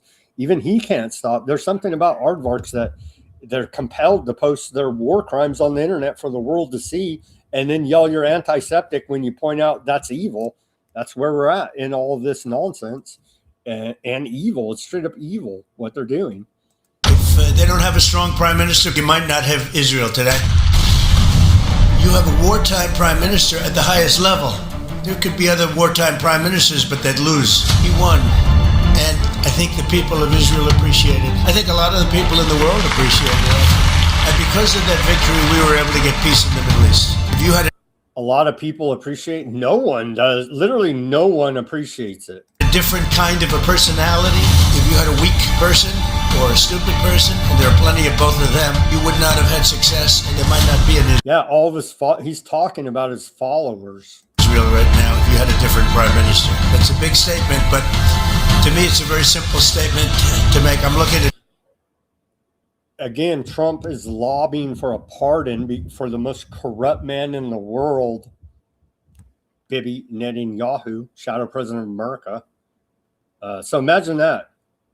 Aardvark Land, the most corrupt place in the world, indicted him on corruption and bribery charges, the most corrupt man in the world.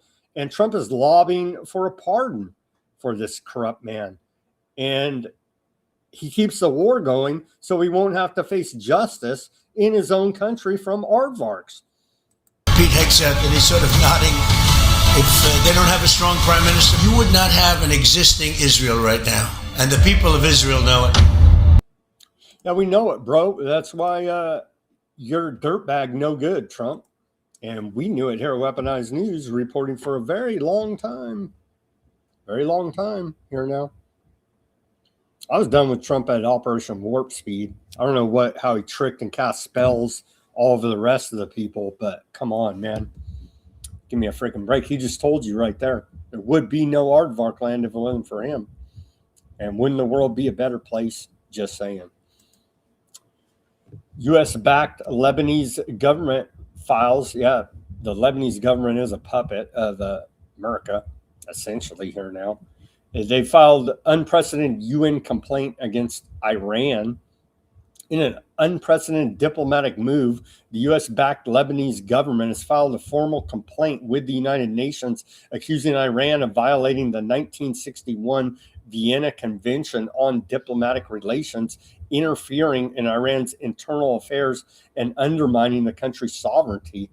Yeah, they're probably, because of their militia groups, their Hezbollah, right?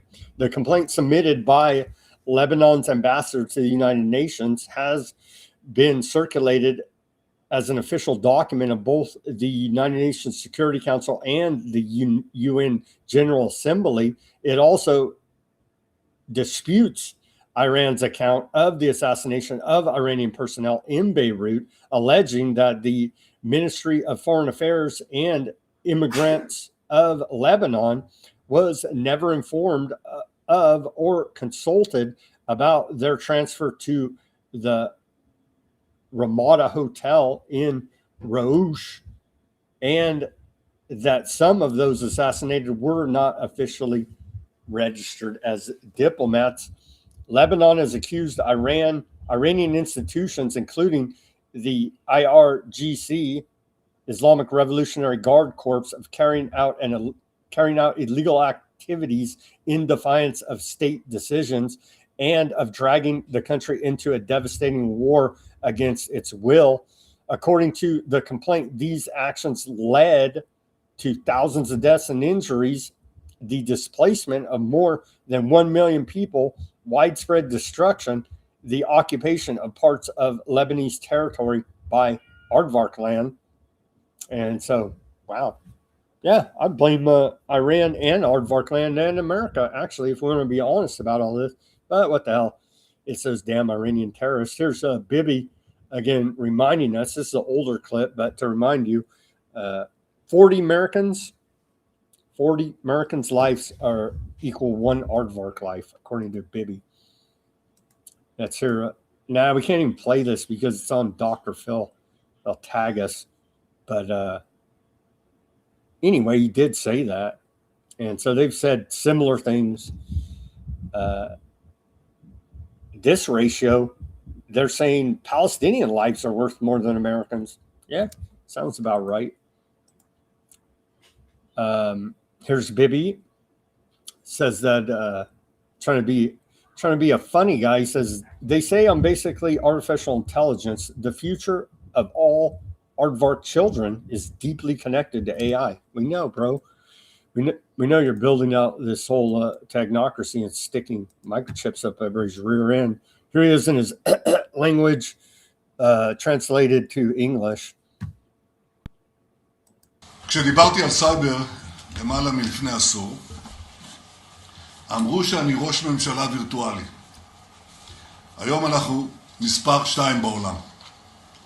כשאני מדבר היום על בינה מלאכותית, אומרים שאני בכלל AI. אצבע שישית. They did put out those AI videos of him when there was rumors of his demise. I don't know. Is this AI? Why'd they put out all this shady AI videos? Just to distract from his genocide? I don't know. But continuing. אבל כשאתה צודק, אתה עושה את מה שנכון למדינת ישראל. ואני יודע שהעתיד של כל ילדי ישראל קשור בטבורו ב-AI.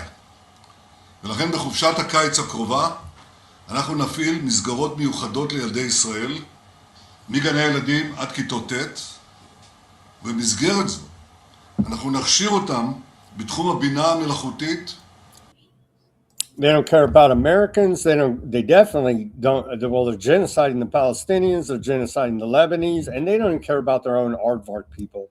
I mean, these are bloodthirsty psychopaths beyond the pale. War criminals, straight up war criminals. So, yeah, helping out the young Aardvarks there with the AI. Ongoing bombing campaigns carried out by Iran against Lebanon. No, it's actually Aardvark land. So a strange, I guess they say backhandedly, I guess Hezbollah caused this. No, we know they've announced plenty that they're taking southern Lebanon to the Litani River to build out the greater Aardvark land project. The demolition of southern Lebanon continues. It's ongoing as we continue to report here every day.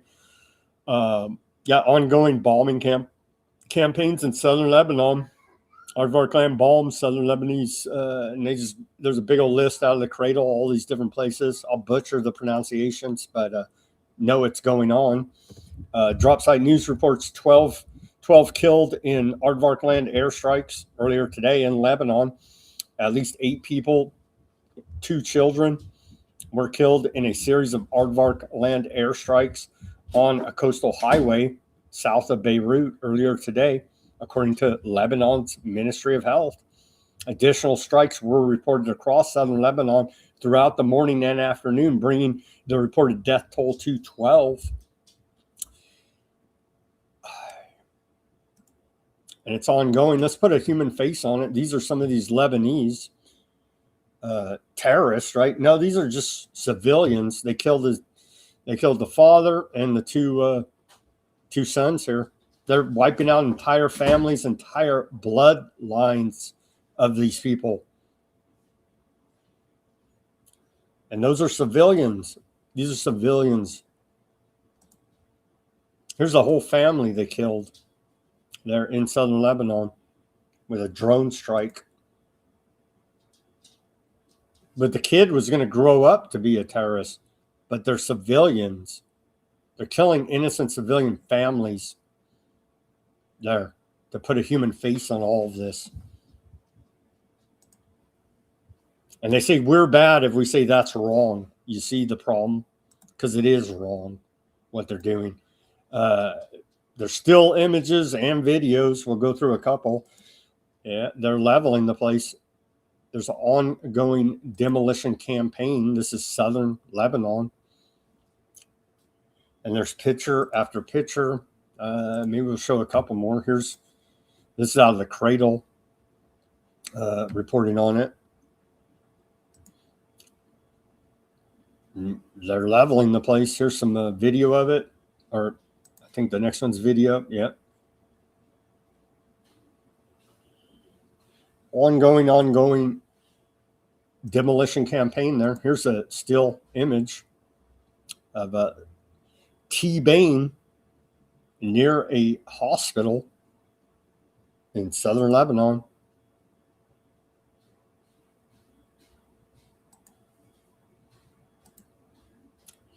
All sides are suffering. Stop it. Stop it. Stop it. Stop Russia, Ukraine. Stop Aardvark land aggression everywhere. Was it 8-front war, they say? Wowzers, man.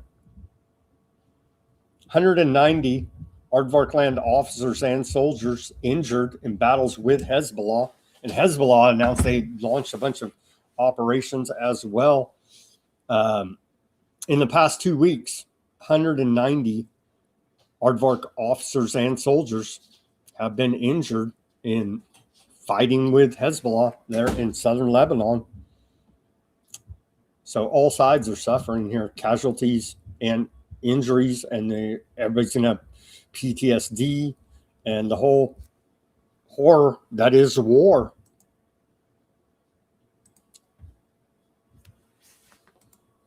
Yep, don't be an antiseptic. Here's the Jimmy Savile's best friend telling us that an increasingly dangerous and volatile world, the UK, says my government will take urgent action to tackle antiseptic behavior and ensure all communities feel safe. Well, that's good of him. Maybe if he resigned and took that crown and shoved up his rear end, everybody would feel safer.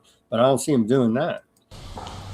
An increasingly dangerous and volatile world threatens the United Kingdom, with the conflict in the Middle East only the most recent example. Every element of the nation's energy, defense, and economic security will be tested. My government will respond to this world with strength and aim to create a country that is fair for all.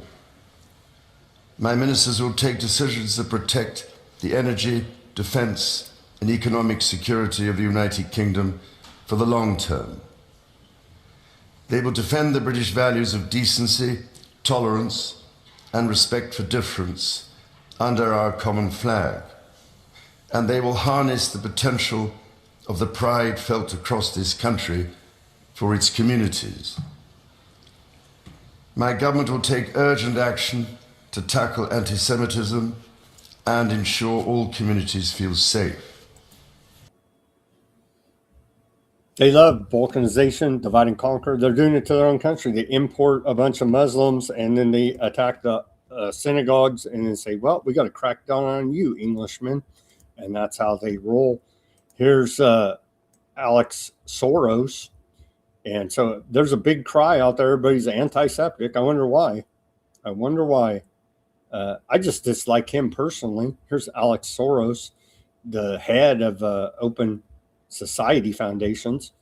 He's investing $30 million to organizations fighting anti-Septicism and anti-Muslim hate around the U.S. and around the world. So very liberal of them there. Let's hear this announcement from Alex Soros. Married to Huma Abedin, rumored to be Hillary Clinton's ex-girlfriend. These are just all very bizarre, weird people. I really question if they're actually human. Hi, I'm Alex Soros. As the son of a Holocaust survivor and a Jew. How many people died during World War II? They're the only people that keep crying about it. What about all the dead Russians? What about all the dead U.S. soldiers? All the dead Japanese? And we can just run through a list. The dead Ukrainians, run through a list of all the people that died, but yet they're the only ones that continue crying about it, and we can never forget it. It's just like, shut up, stupid already. Come on, man. I am acutely aware of the dangers of anti-Semitism. I'm also proudly married to a Muslim American. Discrimination and hate are They're dark occultists, Satanists, but abstract concepts to me or my family. They're deeply personal and have been persistent throughout our lives. Today, the Open Society Foundations are he almost cried. Committing $30 million to organizations fighting anti-Semitism and anti-Muslim hate around the United States and across the world. What if we just dislike you personally? I guess that'd be hateful, right? At a moment like this, we need to stand together and act. This investment is about keeping people safe and pushing back against hate.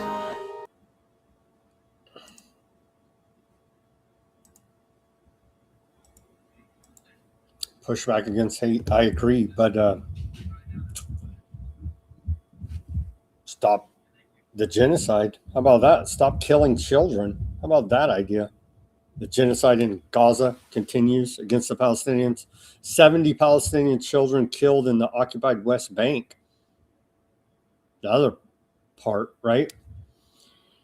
The occupied West Bank since 2025, most shot dead by live ammunition from IDF forces. The United Nations condemned the rising death toll of children in the occupied West Bank on Tuesday, yesterday, reporting that 70 children had been killed since the beginning of 2025. During a press briefing in Geneva, UNICEF chief James Elder stated that at least one child has been killed on average every week during this period since the beginning of 2025. Elder attributed the fatalities to a combination of intensified IDF military operations and historic levels of aardvark land settler attacks, the ultra-Zionist settlers who are just homicidal maniacs, describing the impact on Palestinian youth as an intolerable price. Data from the briefing indicates that 93% of these children were killed by live ammunition, often during aardvark land military incursions into Palestinian towns and refugee camps. Beyond the fatalities, Elder noted that approximately 850 children have been wounded in the same period, with documented cases of youth being stabbed, beaten, and pepper sprayed. The month of March 2026 was highlighted as a particularly violent period, seeing the highest number of settler-related injuries to Palestinians in over 2 decades. Well, they've made the announcement, Smotrich, Ben Gvir, the crew, and we've reported that they're taking all that land. They're annexing the West Bank, right? It's like they keep saying it. They're signing off on the ultra-Zionist settlers' violence, and it's happening. I know. It's a big mystery. More on, they're terrorizing, they're taking all that land, you see. They're taking it. But hey, Christian Zionists should love this report. Tai Beth, the last fully Christian town in the occupied West Bank, faces collapse due to ultra-Zionist aardvark settler violence. Residents and clergy in Tai Beth, the last remaining fully Christian town in the occupied West Bank, are warning that an intensified campaign of illegal aardvark land settler violence is driving families to immigrate, i.e. ethnic cleansing, leave or bang bang, or they burn their house down, and all the rest of the terrorism they do against these people. Surrounded by expanding outposts and hilltop youth settler groups, very violent, like right out of Clockwork Orange, right? Those thugs in that movie, like same kind of deal, even more violent though. Back to the report. Let me get through this. Surrounded by expanding outposts and hilltop youth settler groups, the ancient community faces a systemic squeeze of land seizures, economic sabotage, and physical assaults. Local leaders described the escalation as a deliberate policy aimed at severing the Christian community from the Palestinian national struggle by framing the conflict as a religious war rather than a political occupation. Mike Huckabee loves this, right? Yeah, he does. And all the rest of your fake Christian Zionist devils, they love this. The Reverend Jack Noble Abed of the Greek Catholic Church noted that while the town remains 100% Christian, the pressure has reached a critical stage since the outbreak of the genocidal war on Gaza. Settlers, often operating under the protection of the IDF, have torched vehicles, stolen livestock, blocked the access to 5,000 dumans of vital olive groves. In a particularly alarming incident, residents were forced to extinguish a fire set by settlers at the historic Byzantine Church of St. George, an act seen as a direct assault on the town's centuries-old identity.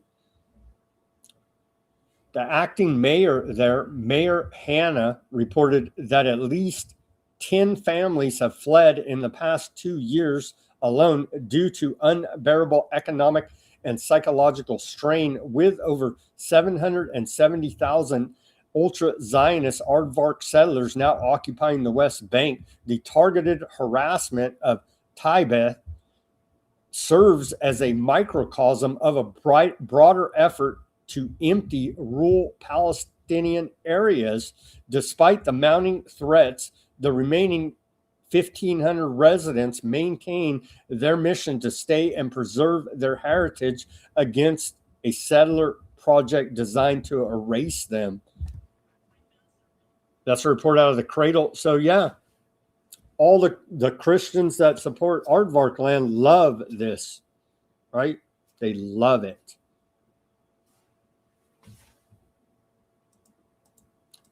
We have a few more reports here as we're almost at the 2-hour mark. A few more reports about the depravity, and it goes on and on and on. The most evil that you can think they're doing.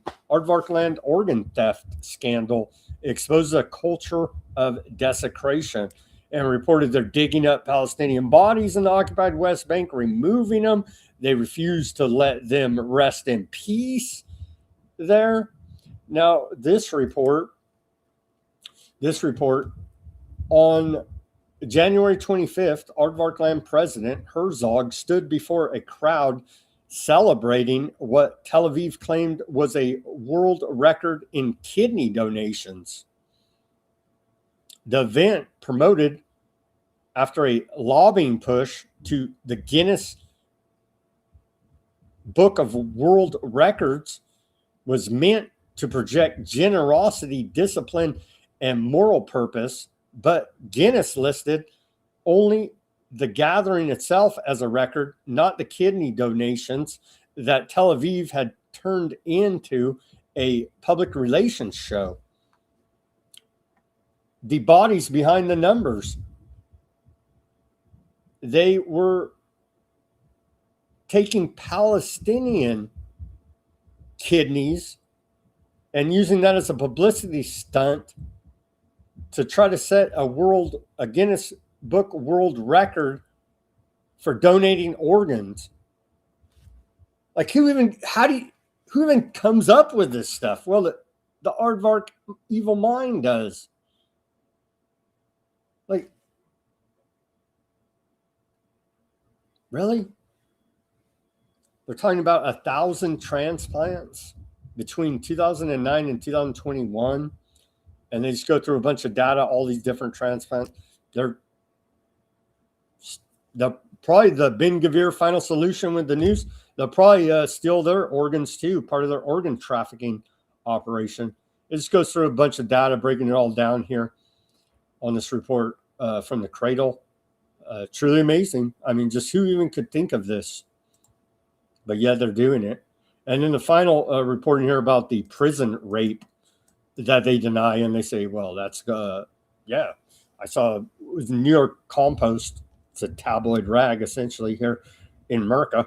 They said, well, basically they flipped this story and they said that's what freaking I forget. I think they said Iran. I don't know. Whoever we hate.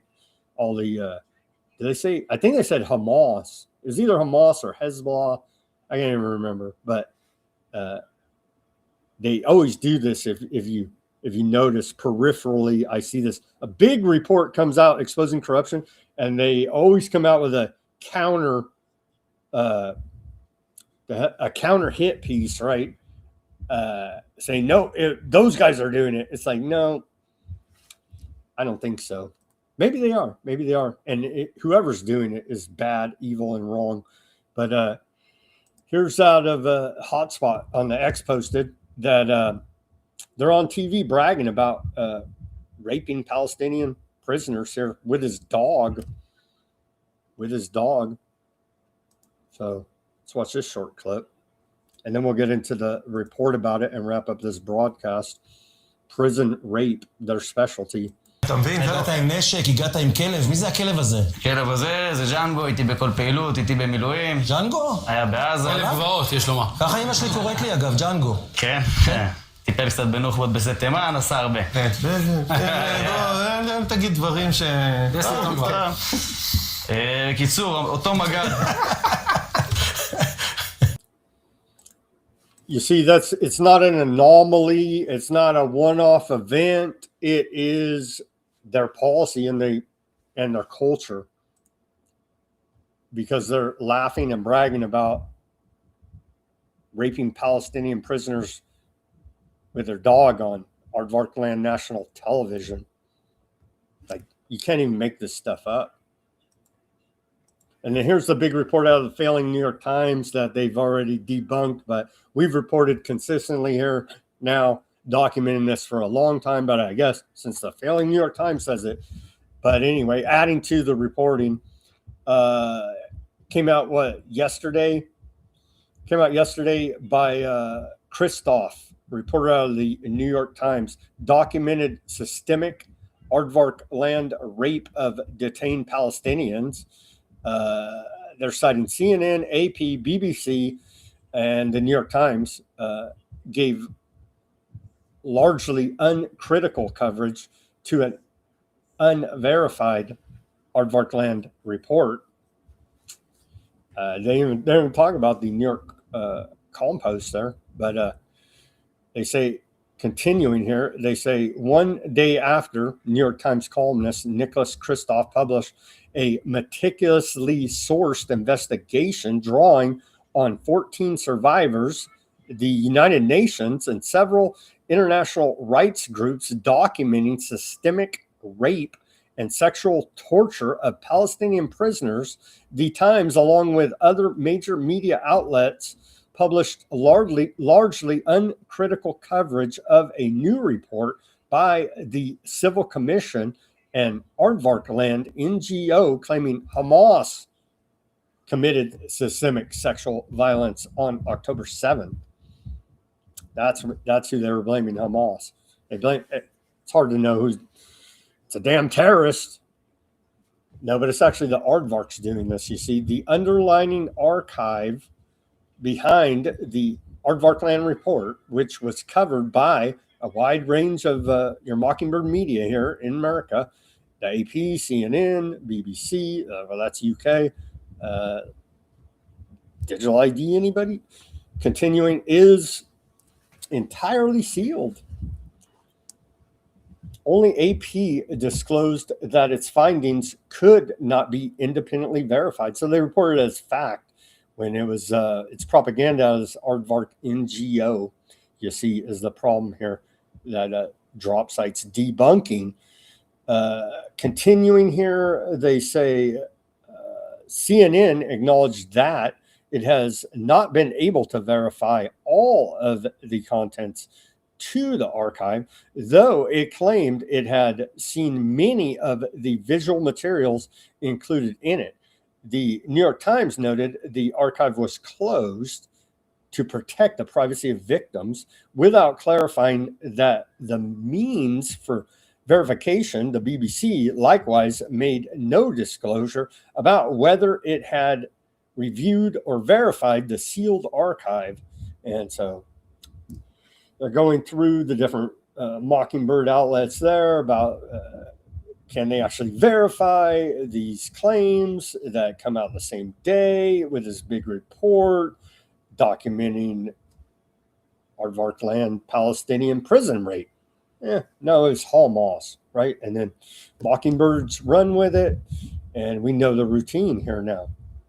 Deflection from the reality that they don't want America, the West, to see here now that they're bragging about on their own mainstream television in Aardvark land.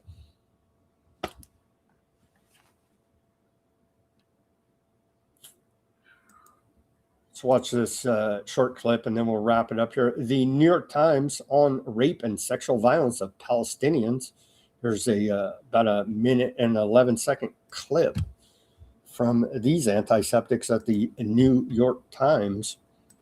One woman, 23 at the time of her detention, told me that she was regularly stripped naked, forcibly bent over, and groped all over her body by male and female guards. One journalist said he had been held down and raped by a dog, a claim backed by other accounts from prisoners who report they underwent the same thing. I'm appalled by this pattern of abuse, partly because our American tax dollars subsidize the Israeli security forces. I fear that leaves us complicit. The United States has leverage, and we could use it to insist on an end to the impunity and to demand that Red Cross visits be restored for Palestinian detainees. Look, whether you consider yourself pro-Israeli or pro-Palestinian, here's one thing we should be able to agree on. We're anti-rape. The horrific abuse inflicted on Israeli women on October 7th now happens to Palestinians day after day after day.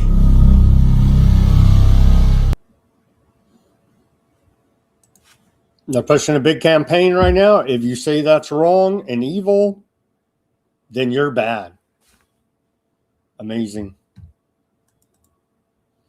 All right, let's take a look if anything crazy happened here while we're on air. Iran International headlines. Iran U.S. ceasefire hangs in balance as Trump heads to China. There's no ceasefire. We're in day 75 of the Iran war. It's semantical games that the lawyers play so they don't have to follow the Constitution. Iran clerical regime's pursuit of a nuclear weapon irreconcilable. Secretary of State Rubio says Chinese tanker carrying 2 million barrels leaves Strait of Hormuz. Iran will use nuclear weapons if they get one. Senator Kennedy says, yeah, we know they've been going to nuke New York for 47 years in 2 weeks, right? But Trump's the only clown that bought this BS story. Again, debunked by our own freaking intelligence agency and the State Department. So give me a freaking break already. They're going to nuke us in 2 weeks. Man, it's also tiresome. Tell you, at the end of the show, seeing that headline is just, who's buying this garbage? You know what I mean? Fox News viewers, I guess. I don't know. Or your, was it Newsmax? Like your freaking war channels, pro-war channels, just like garbage. Anyhow, let's wrap up this show now. Al Jazeera headlines. All the big headlines of Trump meeting with China there. Backdoor one world government technocracy meeting, essentially. Yeah, not much. So that's a good thing that we're not bombing the hell out of Iran right now.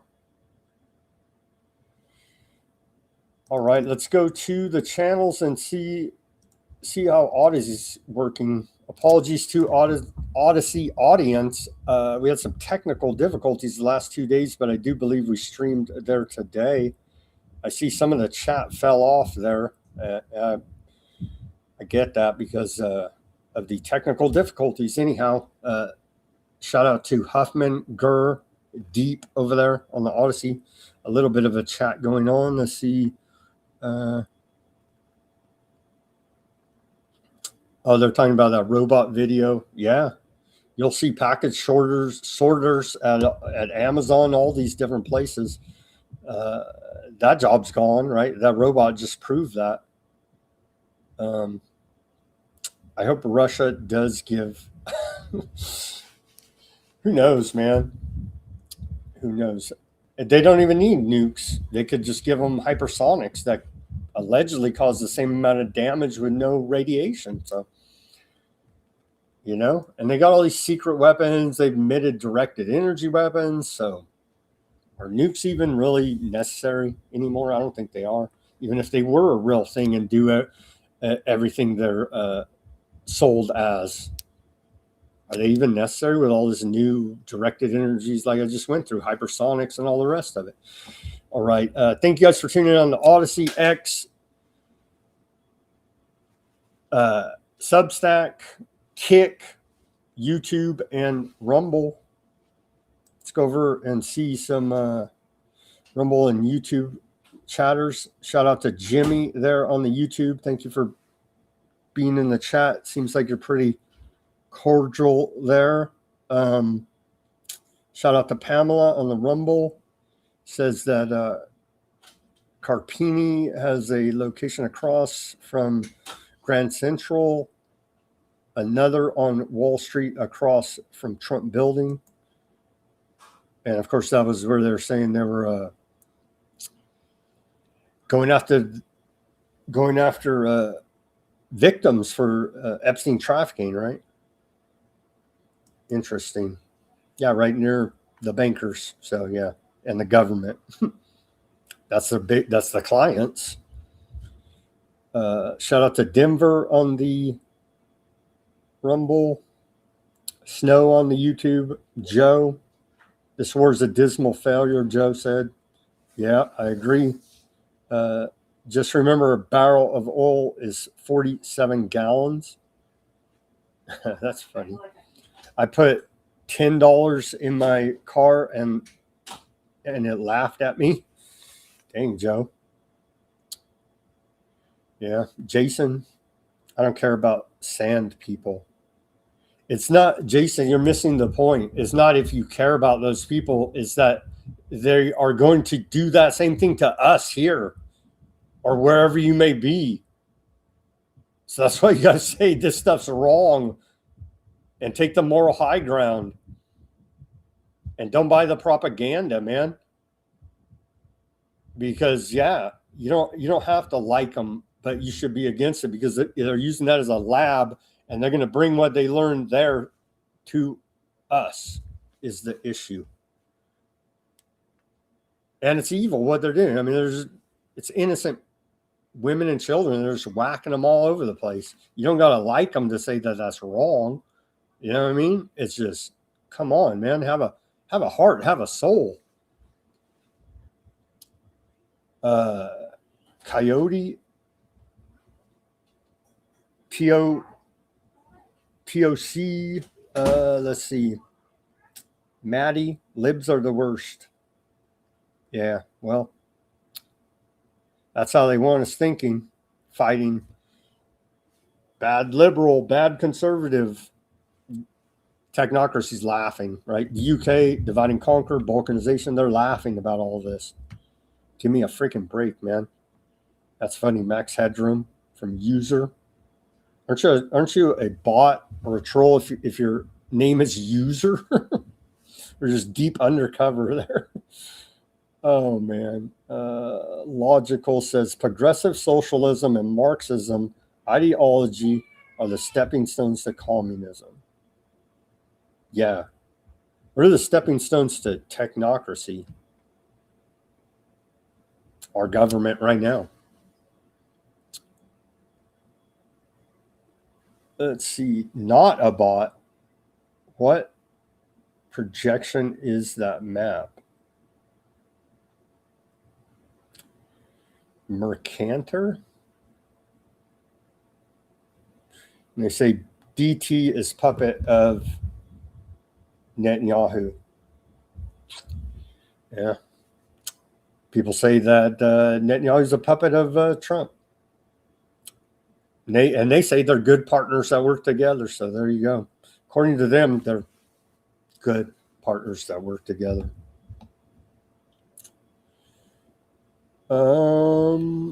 Yeah. Yeah, a lot of people were involved there in 9/11. Dick Cheney gave the stand down order. We were lied to about 9/11. For sure.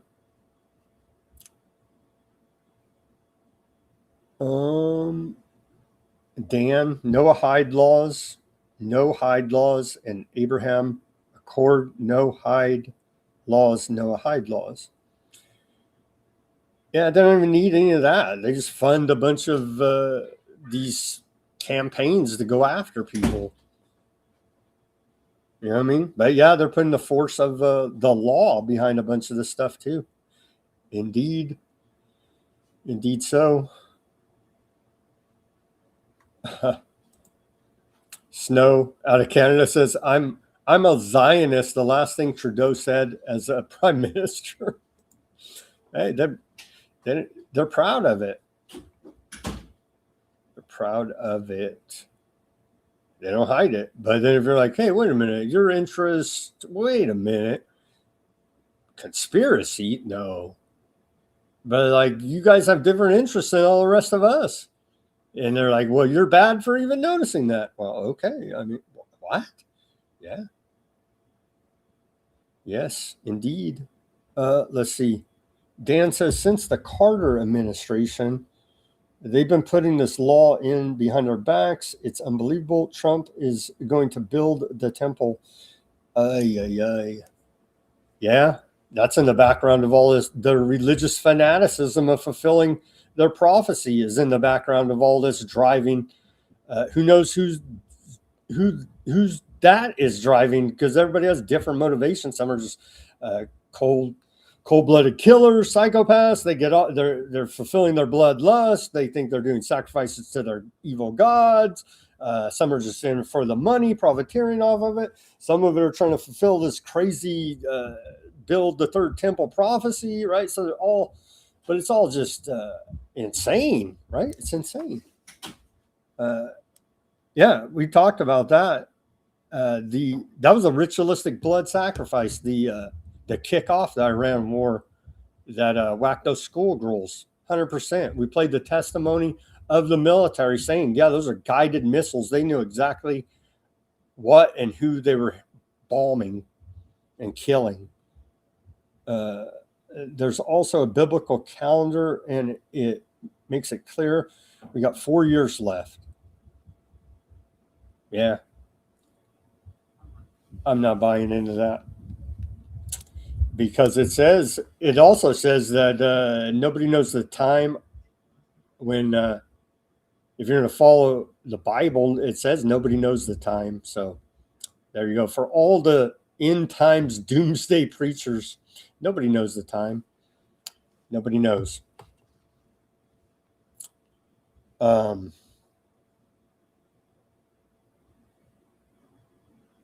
That's fine, but it still says that nobody knows. Dan says, I don't want to be rude or a troll. You're not being rude or a troll. But the calendar has been found in Exodus 12 through 19. Unbelievable. Yeah. I'm sure it's been interpreted that way. I mean, I believe that nobody knows the time of the end of the world. I don't even believe there will be an end of the world. We're already we're in the Great Reset. I mean, we're in a new world order. If you guys are new to the show, we've been covering this. We've been covering it as we've been going through it, and they've been making all these big announcements. We're on racing toward UN Agenda 2030. Goals for sustainable development must be fulfilled for the good of all, according to the United Nations, right? They say what, net zero by 2050. It goes on and on and on. For those new to the channel, we've been covering all of this stuff. But as far as I believe they believe a lot of the Temple Institute. I mean, you can go there. All those people believe that they're going to fulfill the prophecy to build a third temple, bring back the Messiah, and live in utopia, I guess. But then you got the other beliefs that they're going to be raptured out, right? That they're going to save all the aardvarks before the end of all this, and that's why they look the other way. They're praying for Jesus to return, to end of the world Armageddon. It's a bunch of religious fanatics, as far as I'm concerned, insane people. I'm not buying any of this. It's all man-made. I did have a conversation with a Christian friend, and I said, well, how can this be fulfilling prophecy legitimately if it's all engineered and man-made? And he said, well, that doesn't matter. I thought, well, in my mind, it has to be fulfilled supernaturally to be legitimately fulfilled. And he said, no, that's not how it works. So what do I know? That's just how I think of it. Anyhow, thank you guys for tuning in. We covered a lot of news today. Give me that like, share, subscribe, push that notification button. Go to weaponizednews.com/shop. As always, everybody do your own research, peace, love, and freedom. Speak out and take action. Have a great rest of your Wednesday evening. And we'll have Ruckus on tomorrow on Thursday for more Weaponized News.